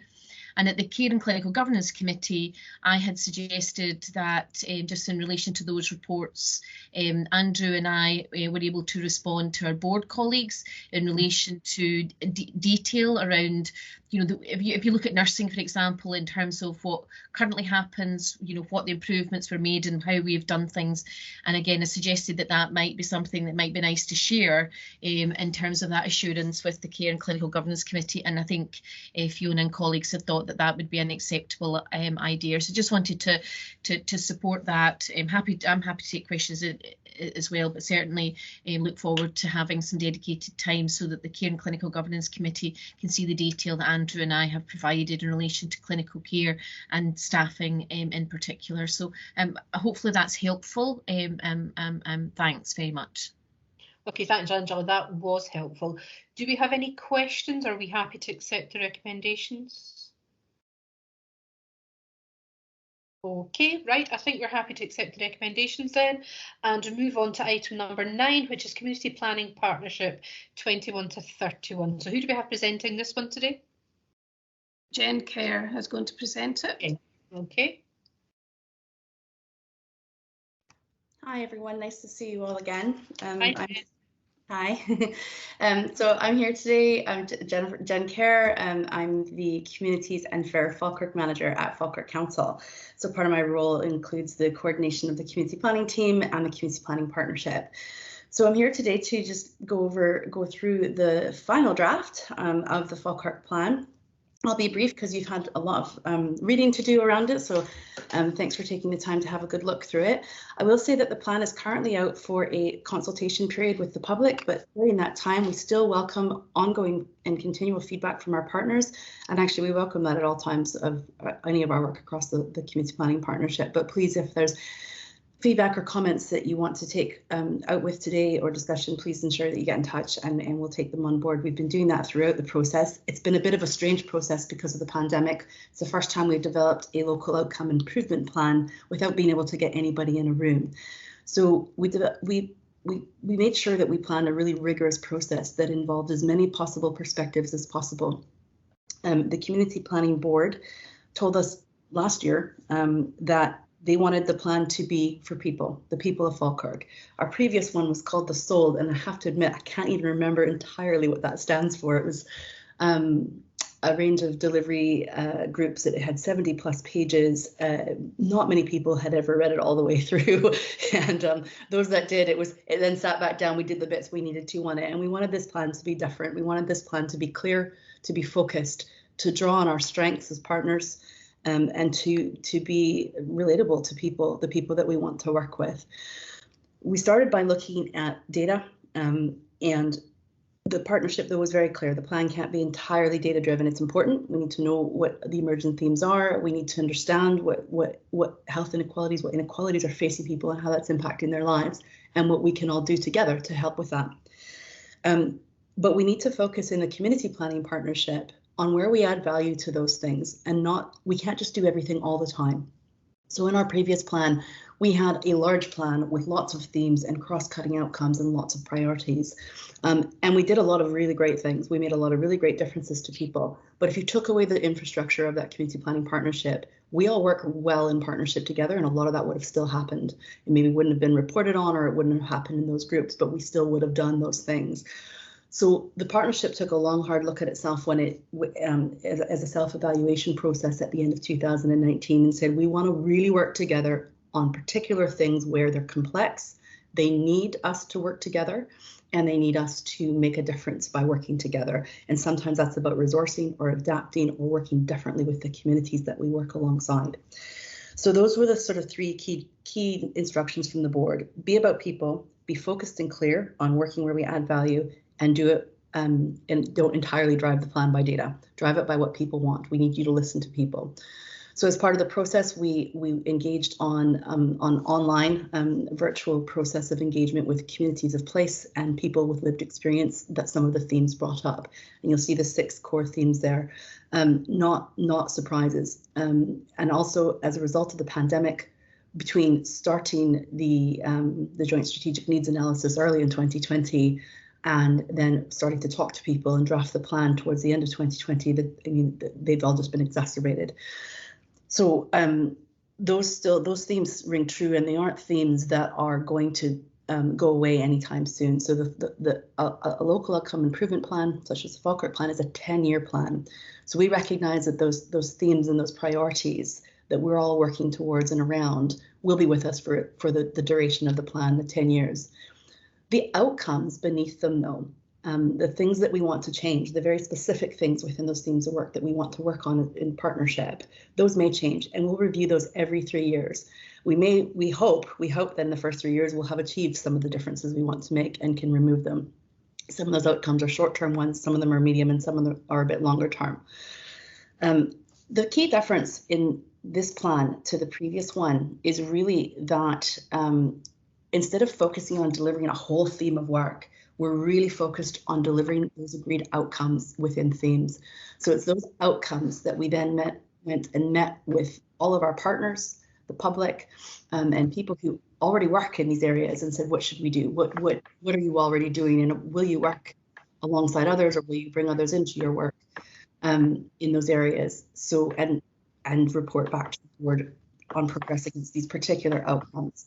So the Falkirk plan this time, the structure doesn't seek to duplicate any partnerships or creating additional structures or additional types of work, especially if they're not necessary. It seeks to make use of existing expertise and collaboration networks that already exist and are well developed. That's one thing we noticed and found as we developed the plan.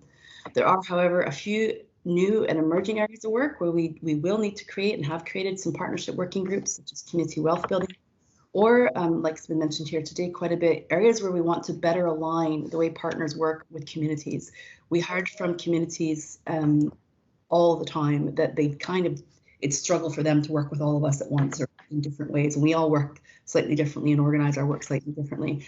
What we heard from what communities wants is the same thing that the partnership wants in its community-led support models. It's a similar thing that we want to do in community planning, that we want to do in the council, that we want other partners want to do as well. And third sector partners told us they think would be we could all be better at doing it. So it just made sense that working with communities was our priority and the foundational outcome. And between the two drafts, that was the one thing that changed the most was place and a focus on place and people in those places. We deliberately did the 2 stages of drafting so that we could take on board what people had said in the travels, put them together, provide feedback on that, and make sure we'd heard it properly. We went back through all of the engagement work again and reread all the notes to make sure from different perspectives. We got young people involved in reading those perspectives to ensure that we'd heard the right things. And what we heard was people want us to be visible, they want us to be present, they want better information from us in a sense of not too much information that they understand, but also they want to be involved and they want to help their colleagues, their neighbours and their residents. So lovely things to hear, challenges for all of us, but a commitment from everyone that we worked with and met along the way of developing the plan to deliver on all of the outcomes in it. And I guess I just want to close by saying thank you for your staff's and colleagues' time and input across all of your services. We met with quite a few different members of your teams over the last 12 months while we developed this plan, and their commitment, like all other partners, has been inspiring. And their leadership and their positivity of, yeah, we can do this, has been great. So I think one of the key things that's helped me and being new in my role as well is just going through the development of this plan has been very inspiring. I'm really confident that we will work together well on the 6 outcomes, those sort of 6 themes that that are in the plan, that they are themes that we all agree are of critical importance and priorities for all of us, and that we will learn from each other as we work through and deliver the plan over the next 3 years. The plan will be well underpinned by monitoring and regular updates, so we'll provide those to the Community Planning Board, of which the IJB is a member, so please at any point if you'd like some further reports on that, we're happy to share. So any questions on the report? Thank you, Jen. Thanks for that. I don't know if you're aware of this, but your camera has frozen, but I'm not sure if you think that, so we can't see you, but we can hear you, which is the important part. Okay, no, that's okay. You probably don't want to see me. I'm just back from a week of holiday, so. Lucky you. And do you know what? Before I open up to the floor, it's lovely to see you back again under another guise. So fantastic. Right, we've got Alison first, so I'm going to hand over to Alison. Alison, you're on mute. Sorry, it was the previous plan had like some very similar priorities, and as page 156. And a couple of years ago, the Community Planning Partnership, we had a workshop about addictions, drug-related deaths, and yeah, 2 years later, obviously they're still like they're going up again. So how do we make sure that this time round that the Community Planning Partnership will be able to work together to reduce that number, because it is frightening and it has always been a significant priority for the partnership, but it's never actually. We've done a lot of good work. I mean, we've got CGL and we've got lots the recovery network, etc., recovery cafe. So there's a lot of good work, but we still haven't managed to tackle those terrible numbers. So I think, how do we do that this time round? Okay, thank you. Who's best person to answer that one? Would it be Jen or someone else? I could probably give the top answer. Martin, you might maybe want to give some more detail behind. So, for example, particularly with that outcome. Okay. So again, this time around, the delivery structure for the outcomes are the partnerships that are already working on it. So the ADP has been instrumental in helping us understand that issue, helping us see what can be done, but also what can the partnership do to help? Are there blockages? Are there things where we're not committing enough resource, or we've got bureaucracy issues between the different organizations? Is there anything where we haven't given the partnership enough platform between us all to listen? And different topics, I have to say, even I've been surprised by quite a few of them. So one of the topics around suicide and the increase in suicide rates, the police gave us incredible information that we didn't know, that we didn't have. They had on the ground live information that reaffirmed what data had been telling us, out of date data, but it reaffirmed it. And the sharing of information, I think, is one of the barriers that we've had, and I think it's quite good in the ADP partnership. But the bringing that action into community planning is about how can we. It's not about scrutinizing the work, but how can we help it, support it, make sure it stays high on the agenda, make sure we can at the board level, the board can ensure that the resources are going to the right places that they're needed if there's a need for a debate. So it gives us space to have that debate at a very senior level, to unblock things or to put a bit of positive pressure on to move things forward. Martin, would you like to add to that in any way?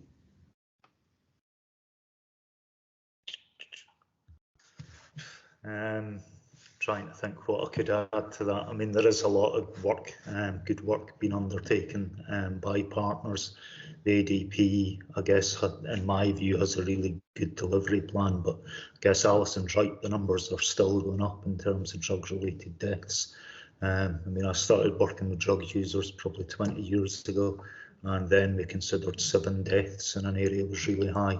I mean, we're kind of 10 times that now, so the situation is getting worse. I do think there's much more to be done than just the work that's within the remit of the ADP. I do think it goes back to those real issues around poverty, exclusion, and real big themes that actually, you know, give people poor qualities of life.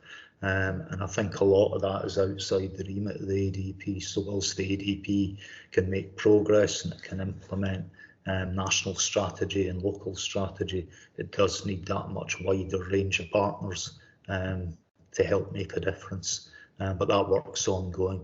There's a session next Friday, which I set up for elected members to look at, I guess, the new MAT standards, which are the medicine assisted treatment standards that the government are bringing in. That will have an impact on kind of how people access treatment, how quickly they can access treatment. It will have an impact on all our partners as well. And we are going to kind of go in detail through the delivery plan. But as I said, it's much wider than the work of the ADP and actually indeed the community planning partners as well. And it's something I think that we need to take forward as a kind of societal level, tackling those issues around poverty, exclusion, educational attainment, all those kind of things have an impact on people's life.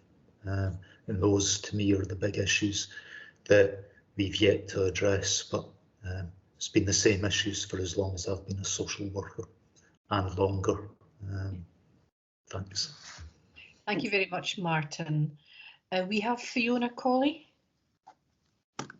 Thanks, Michelle. I've got a question, Jen, about data. When we look at a theme 2 around poverty, and I think Martin's point is well made, and we around addictions, but also the health impacts of poverty itself, and obviously when we're looking at multi-agency approaches, I suppose the question is, how do we gather data and information that the approaches are having an impact? So it's reaching, you know, we have the outcome of people having access to it, which is one, but how then do we then correlate that to actually making a difference to the levels of poverty in Falkirk? Very, very good question, and one we've had actually across a range of the indicators. So for each theme, we've got 2 kind of high-level outcome indicators. So like the reduction of poverty or child poverty, or the reduction of suicide rates. Those figures are so complex, they're very difficult to say X, Y, and Z that we have done has contributed to that. All of our work of every partner contributes to those. So they're outcome indicators that we want the partnership to look at regularly, just to know where we're sitting in them. But trying to unpick them, we have between us so many professional experts and colleagues that can help, that understand the complexity of those numbers, and that's one thing we really heard. And within the delivery plans for specific outcomes, our partners have identified sort of lower monitoring type numbers. So in the delivery plan and the annual reports, you'll see the very low level stuff where we have done actions and activities, where has that made a difference on how many individuals, and then how is that contributing as a whole? And is actually that number staying the same a really huge win, or is it going up or down? So we will do our best to contextualize those numbers, but you're right, it's very difficult. I think one of the things that we want to really develop is that working alongside our communities aspect and helping to sort of develop some information at that level. So for example, we talk about digital exclusion. We don't actually know how many people and where and why, and the range of complex factors for digital exclusion. We couldn't tell you which households have access to the internet and which ones don't. So there's areas where some of the work is very new and emerging, and we actually need to develop data around it. And we think working through our partners who are working at that level, who are making referrals to the third sector, through frontline advice services, through telecare even, where you'll learn people aren't online. We could probably start to develop more information about the people and communities we're trying to support. So our plan is to have an outcome indicator that is contextual to the change we're trying to make, and have very specific data about what we're doing and watch and monitor that over the time. Okay, Jen, thank you very much. Kenneth? Yeah, thank you, Michelle. Just very briefly, I mean, the Community Planning Partnership is very supportive of this this new approach, and I think that whilst, and to pick up on Alison's point, you know, we know that excellent work has been done by the ATP, for example, and yet the challenges still remain. And I think it's about having the Community Planning Partnership really focused on issues that matter, and this is both about data and what's coming out of the community, as Jen says. But historically, community planning often felt like a pretty clunky and bureaucratic process, and really what the change we're aiming for, and I don't underestimate the challenge, is about, you know, a focus on, you know, action, adding value and collaboration to do that, and minimizing bureaucracy. So, you know, if the partners around the table, you know, are clear in that shared goal, then our chances of making a difference is much greater than the approach that we previously had. That's my opinion. I think it's an opinion that's shared across the partnership. So it's collaboration, it's action, it's adding value. It's not a more kind of bureaucratic and distant and wide-ranging approach. And hopefully that will make a difference across a number of the key themes. It'll take a lot of time, but that's, you know, that's our aim. Thanks, Chair. Thank you very much, Kenneth. Okay, if there are no other questions, then are we happy to accept the recommendations? Yes, thank you very much. Thank you, everyone. Okay, thank you, Jen. Okay, item number 10, home support and supported living contract. So who do we have presenting this one today? David McGee. David. Yeah. Okay, thanks, Chair. Yeah, this report follows on from a previous report that was submitted to the IJB in June, and that report really outlined the plans for the forthcoming renewal of the support at home framework contract, a major and significant service contract for the partnership. The purpose of this report is really to provide an update and note of the work taken to date, but more importantly, consider some of the factors that have influenced or impacted on the work to date, and in particular the impact that will have on the contract timetable, and really seeks the IJB's agreement to a proposed change to the contract timetable. It also notes that there would be a further update provided as work develops on the contract over the course of the coming months, and that will be provided back to the IJB. For just to sort of confirm, in paragraph 3.1, the report notes the kind of key contract strategy sort of principles, and I think it's always important to keep these at the forefront of our mind. These are major and significant planks upon which the contract will be developed. That said, obviously the detail needs to be fleshed out around these, but I think the principles are key and important to re-emphasise. Section 3.2 of the report notes that the timetable previously advised, but as importantly notes the interdependencies of varying actions on the timeline and the need to complete some before we can start on others. But probably more importantly, it does note the need for extensive and key consultation with stakeholders in developing what would be the main contract strategy. So basically ensuring that we get comprehensive input and views on the contracting strategy. There is obviously a wide range of key stakeholders who all play a key part in the development, or will play a key part in the development of the contract, and Section 3.4 notes the work that's been done today in terms of that consultation.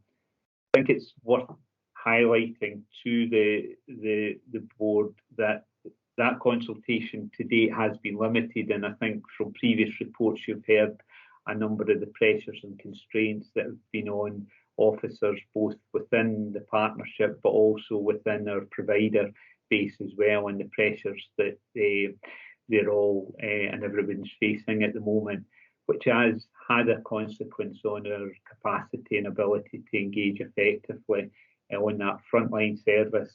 Ultimately is priority at the moment, and as such the capacity for that engagement has been restricted.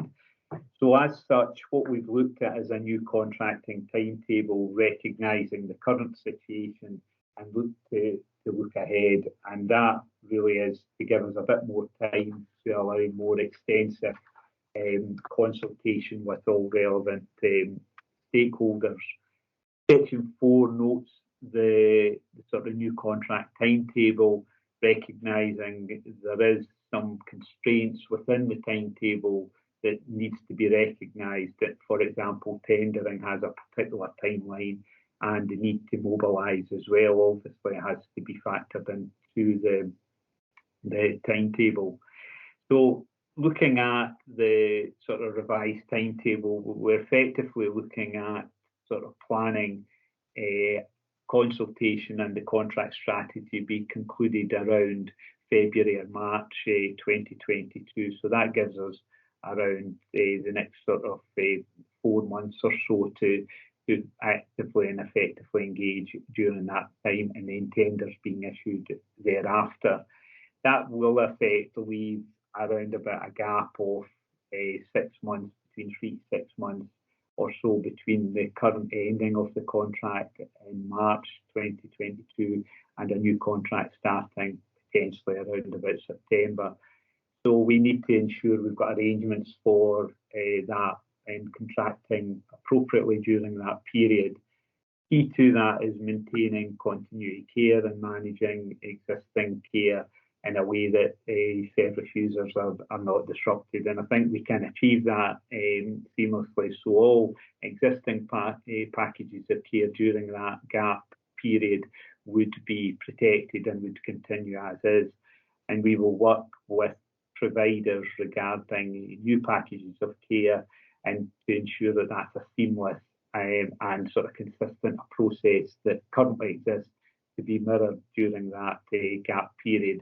So in effect, looking to just really effectively move the contract start date forward that period, but during that interim period manage the process as is as much as possible. That in effect will allow us to carry out, as I say, greater engagement and then more extensive input to the development of the strategy. So really just in finalising, just ask the board to consider the recommendations set out in section 2, and in particular the recommendation regarding agreement to the new contracting timetable. Happy to answer any questions. Thank you.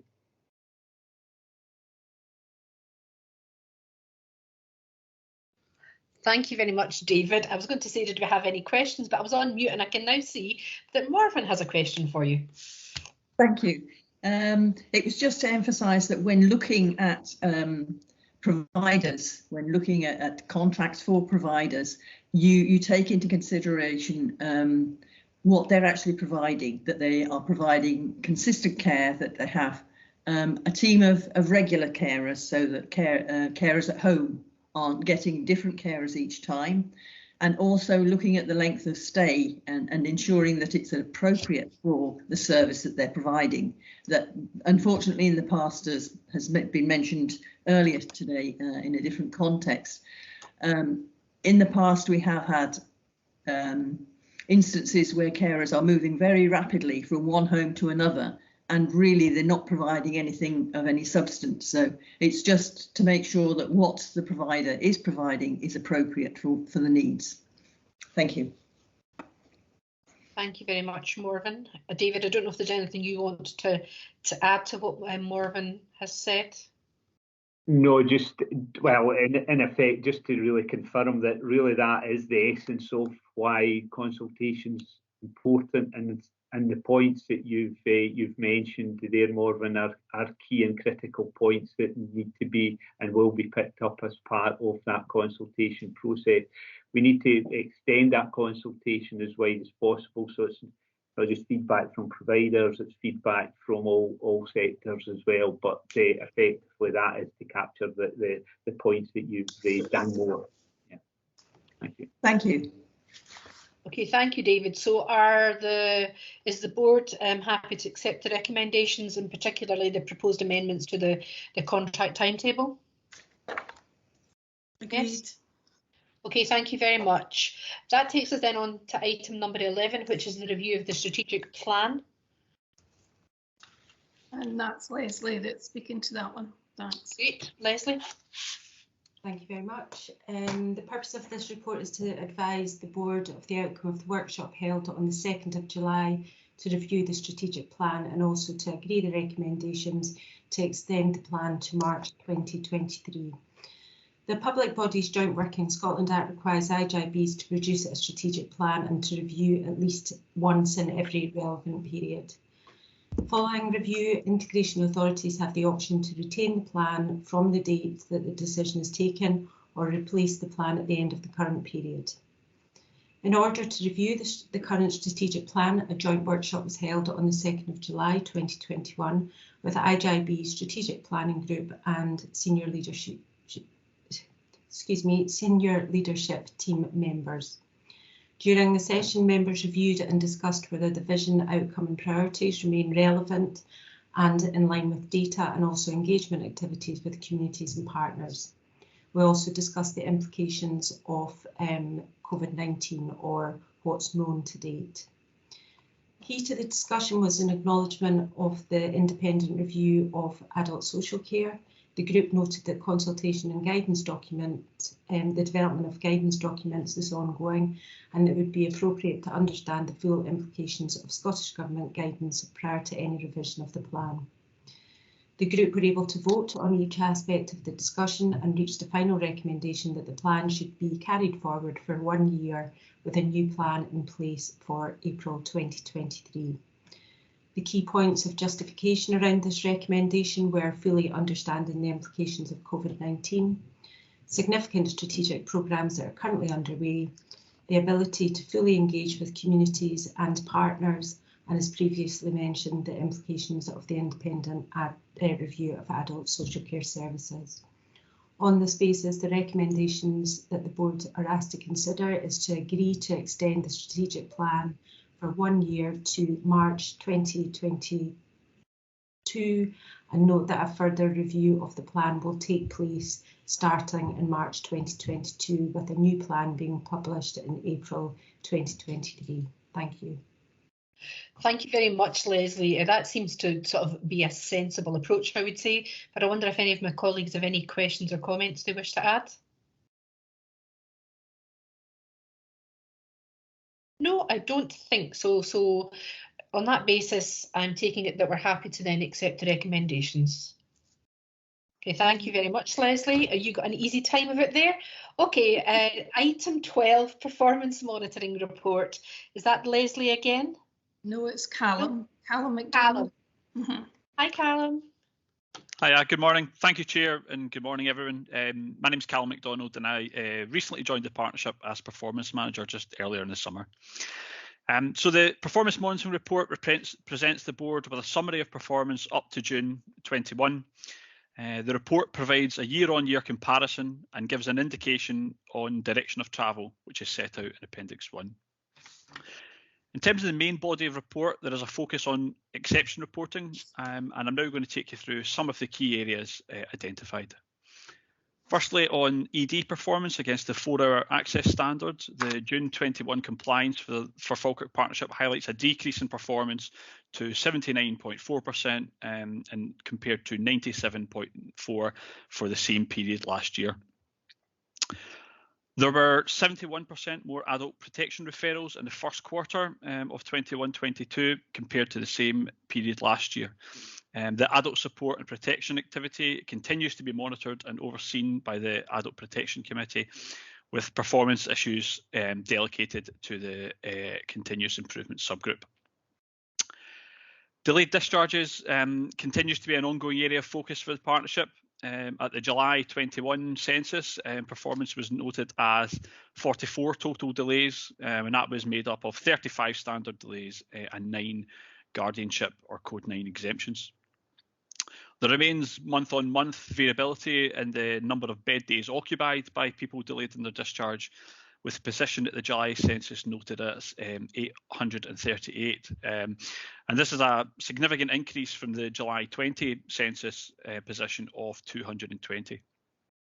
More detailed breakdowns, as well as a list of some of the ongoing supporting actions for timely discharge, can be found in section 3.3 of Appendix 1. Moving on to complaints, Falkirk Council Social Work Adult Services performance improved marginally in the first quarter of 21-22 compared to the same period the previous year, with 75% of complaints responded to within timescales. Complaints performance continues to be overseen by a senior manager and also overseen by the Clinical Care Governance Committee. For complaints in the NHS Forth Valley relating to the partnership in the first quarter of 21, a total of 7 complaints were received by the patient relations team. The overall response rate is noted as 71.4%, with 100% of stage 1 complaints responded to within the timescales and 50% of stage 2 complaints. Attendance management remains an area of focus, and firstly, just to look at the NHS Forth Valley figures, the June 21 sickness absence position is reported as 6.2%, and that's an increase from 5.6 in May 21 and 5.4 in June 20. The absence for coronavirus is noted as 1.7 in June 21, which is a decrease or improvement from 3.2% in June 20. Attendance management for social work adult services, which was indicator 66A, the overall sickness absence for quarter 1 21-22 was 11.4%, and that's an increase from the equivalent period last year when that figure was 10.5%, and from the 2021 annual figure, which was 10.1%. In terms of psychological therapies waiting times, in June 21, 59% of patients started treatment within 18 weeks of referral. And that's a reduction from 64.9% in May 21 and from 93.7% in June 20. What we're currently seeing in those figures is that prioritisation of patients who have experienced the longest waits, clearly that has an adverse impact on performance against the 90% 18-week referral to treatment standard. Lastly, just to highlight overdue pending occupational therapy assessments. The number overdue at the end of quarter 1 was 204, which is an increase from the equivalent period last year, which was 150. However, we would note that the numbers have reduced since the position at the end of 2020, where that number was as high as 230. Thank you very much for listening. I'm now happy to take on board any questions or comments. Thank you very much, Callum. Does anyone have any questions for Callum? Cecil. Thank you, Michelle. It's not really a question, it's more a comment, okay. And something that I think we need to bear in mind. Governing during a crisis is very, very challenging, and therefore when we're looking at our performance targets and looking at our baseline, these need to be caveated with the overlay of where we are. And while we can't take an eye off the ball around performance, I think we just need to be a wee bit realistic about what's achievable under the current circumstances. And I think that's also something we need to be mindful of with our colleagues in the press, and how that anything is reported, because all I can say is everyone is doing their absolute best right now, under very difficult circumstances, and want to continue to do their best, but that may not collate necessarily to our performance indicators. I just wanted to make that comment and just give that assurance to the board and to staff. Thanks, very helpful. Now, actually, a very good point as well. I think we do need to be cognizant of that in the current climate. Okay, Stephen. Thanks, Michelle. Yeah, I just noticed that obviously we've got an increase in adult protection referrals, so I just wondered if there's any context behind that, but also more for me, what is a resource implication there? Because that's a significant increase over a fairly short period of time. Yeah, I'll just give a little bit of context to that, and maybe look to some of my colleagues to come in about that resource implications. The feedback we got from managers was that that obviously is a significant increase, and perhaps that is reflecting some of the mental health pressures that persistent with what we're seeing from the pandemic. But there was also a feeling that there has been a broader increase in referrals, and that just kind of actually continues on a trend that actually started before the pandemic. I can see Sarah's looking to come in. You wanted to comment on this point, yeah?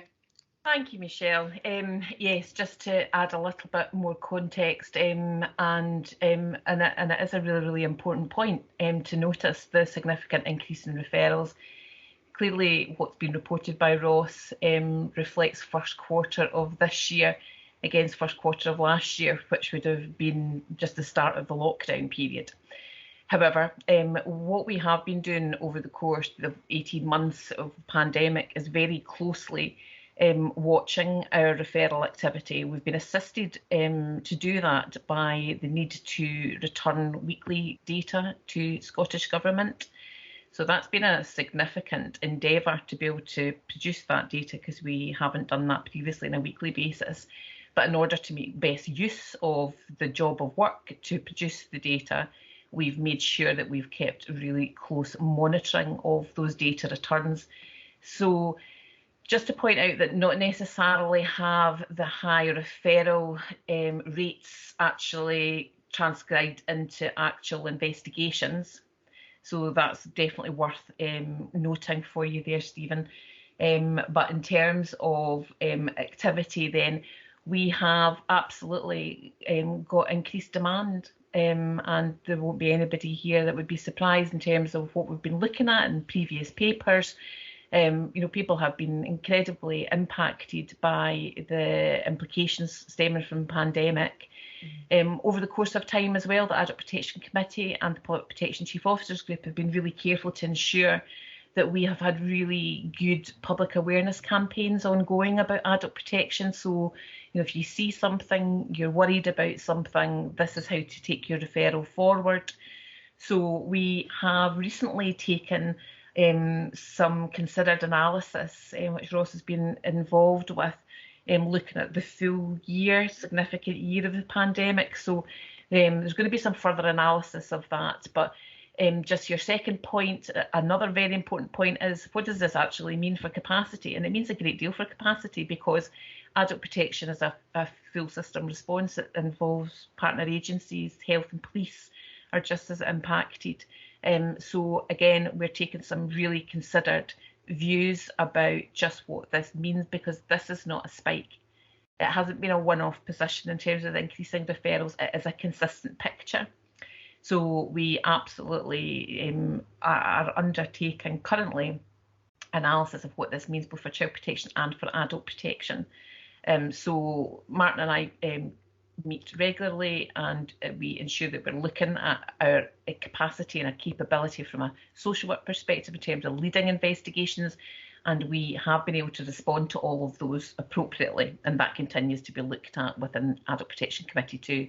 But it's a strain, and we have to continue to see what additional resource may be required to be able to manage this on the longer term. And where there are adult protection plans, they have to be well managed so it doesn't stop at investigation stage. So hopefully that helps answer the question, but it's an ongoing piece of work for us and very important, and any reporting back to IGB would be welcome to do that if there are particular points or ongoing monitoring that you'd like to know more about.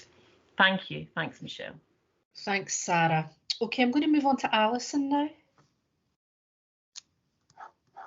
Thanks. I'm looking forward to the workshop that Martin's organised for elected members. I think it's next week, and this is regarding 68A, where up the times are you get a commenced treatment within 3 weeks of referral for substance issues.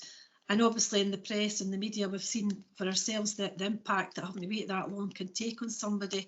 So I'm just hoping that next week we'll hear that the new treatment plans will make sure that time's reduced dramatically. Another thing was 69, the access to psychological therapies. Well, we all know like how long the numbers have been really bad, and how, I mean, I've seen firsthand how much effort's been put in to try and recruit and retain new staff, but we're always competing with the bigger health boards, etc. But there's so much work being done on that.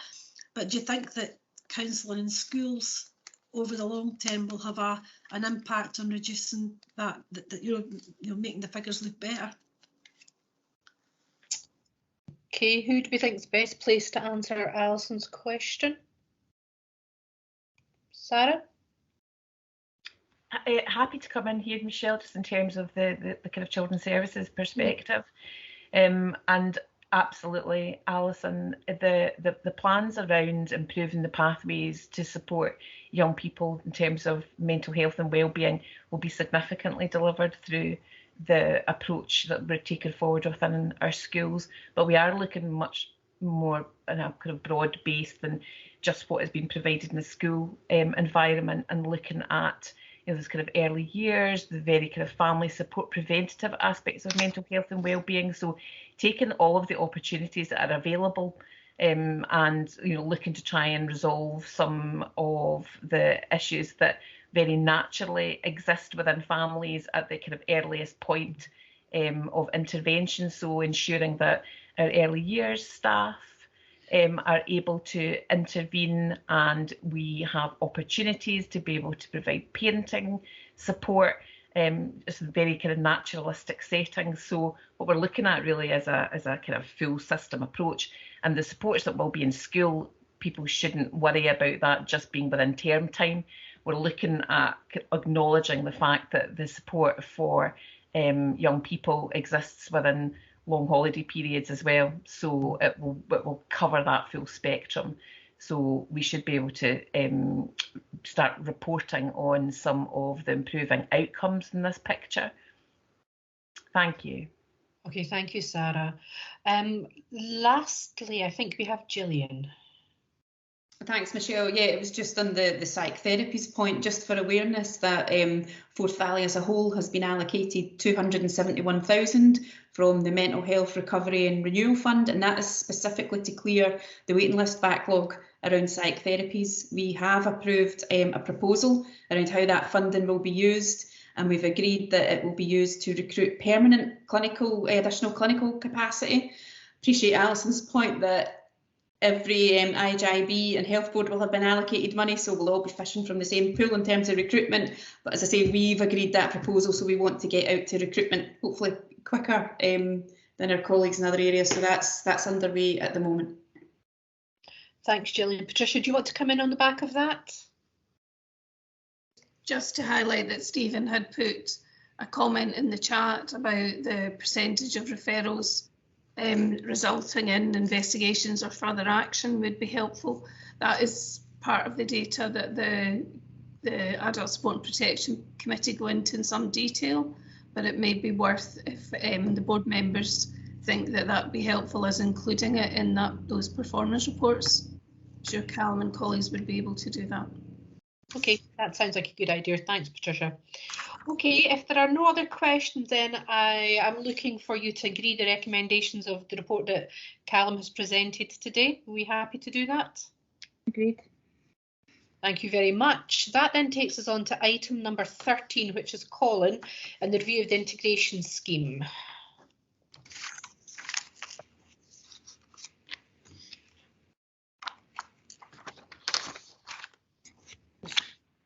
Colin with us?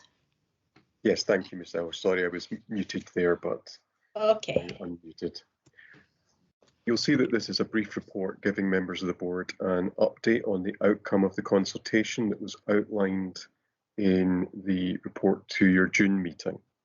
And the outcome is set out in Appendix 1 to the report, and broadly what it shows is that those who responded to the consultation thought we were looking at the right areas of the scheme. There were one or two suggestions added to that, which can be picked up to, and I think broadly those were helpful areas which were outlined in the consultation. So this, I think, if the board is agreeable, allows us to proceed as we previously set out. And I should also give an update to say that work continues in the background to continue with the review of the scheme as set out in the areas in the consultation.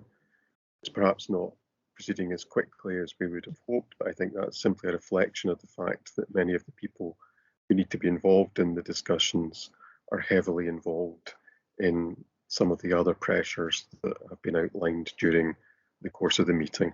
But there will be further reports updating the board on progress as that proceeds. Thank you very much, Colin. Any questions for Colin? No, fantastic. So we're happy then to accept the content of the report in terms of the recommendations. That's great. Thanks very much, Colin.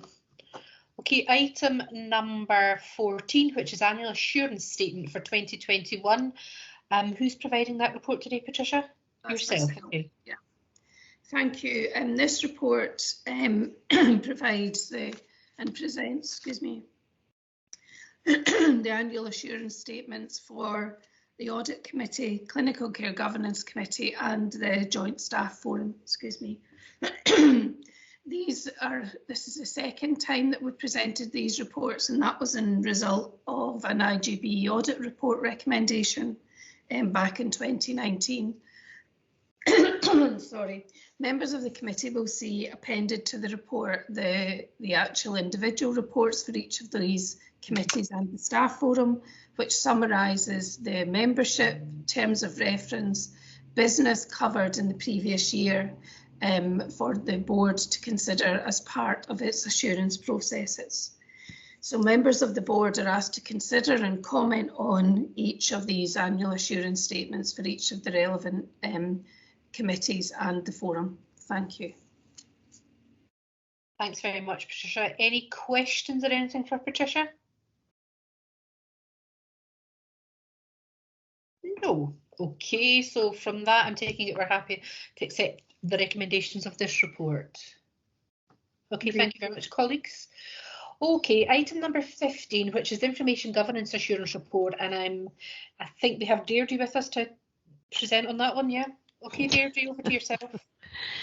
Right, thanks very much for inviting me. Good morning, everyone. It's still the morning. As part of good governance, the IGB Information Governance Annual Report has been brought to the board for consideration and comment.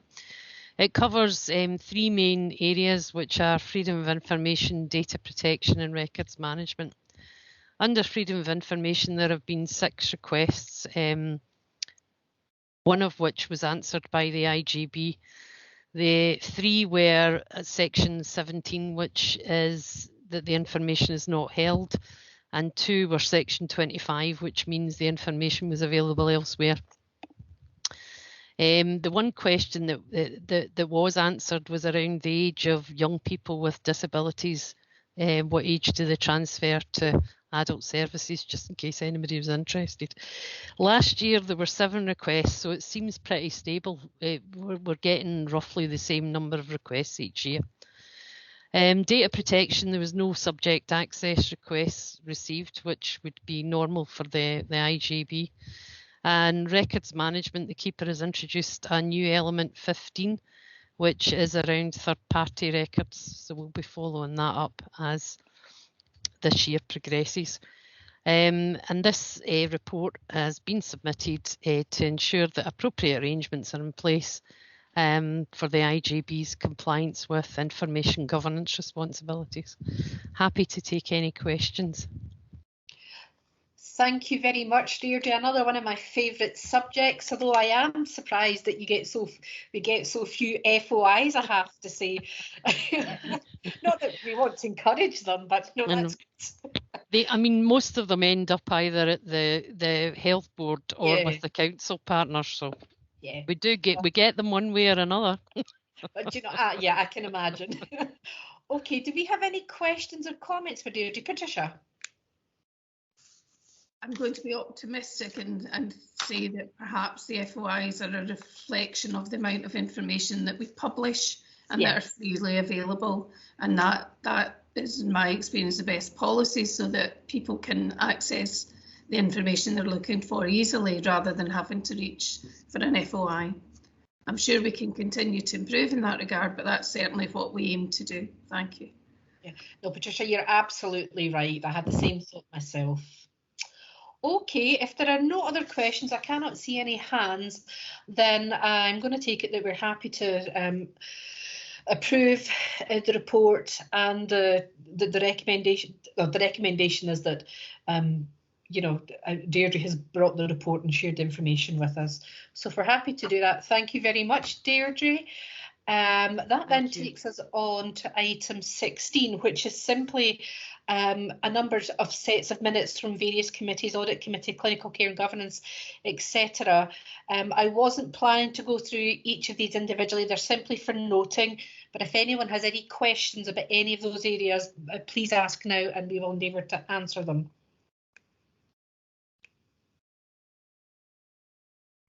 No questions. Fantastic. Okay, thank you very much. That brings us to the end of our meeting. In terms, certainly on my printed agenda it does. Anything else before we go that anyone wishes to contribute or share? No? Okay, thank you very much, colleagues. When the next meeting will be in the diary, I don't actually have it on my agenda, but it's the 19th of November. Okay, thank you very much, Lorraine. So I will see you all on the 19th of November, if not before. So thanks very much for your time and take care and stay safe. Thank you, Michelle.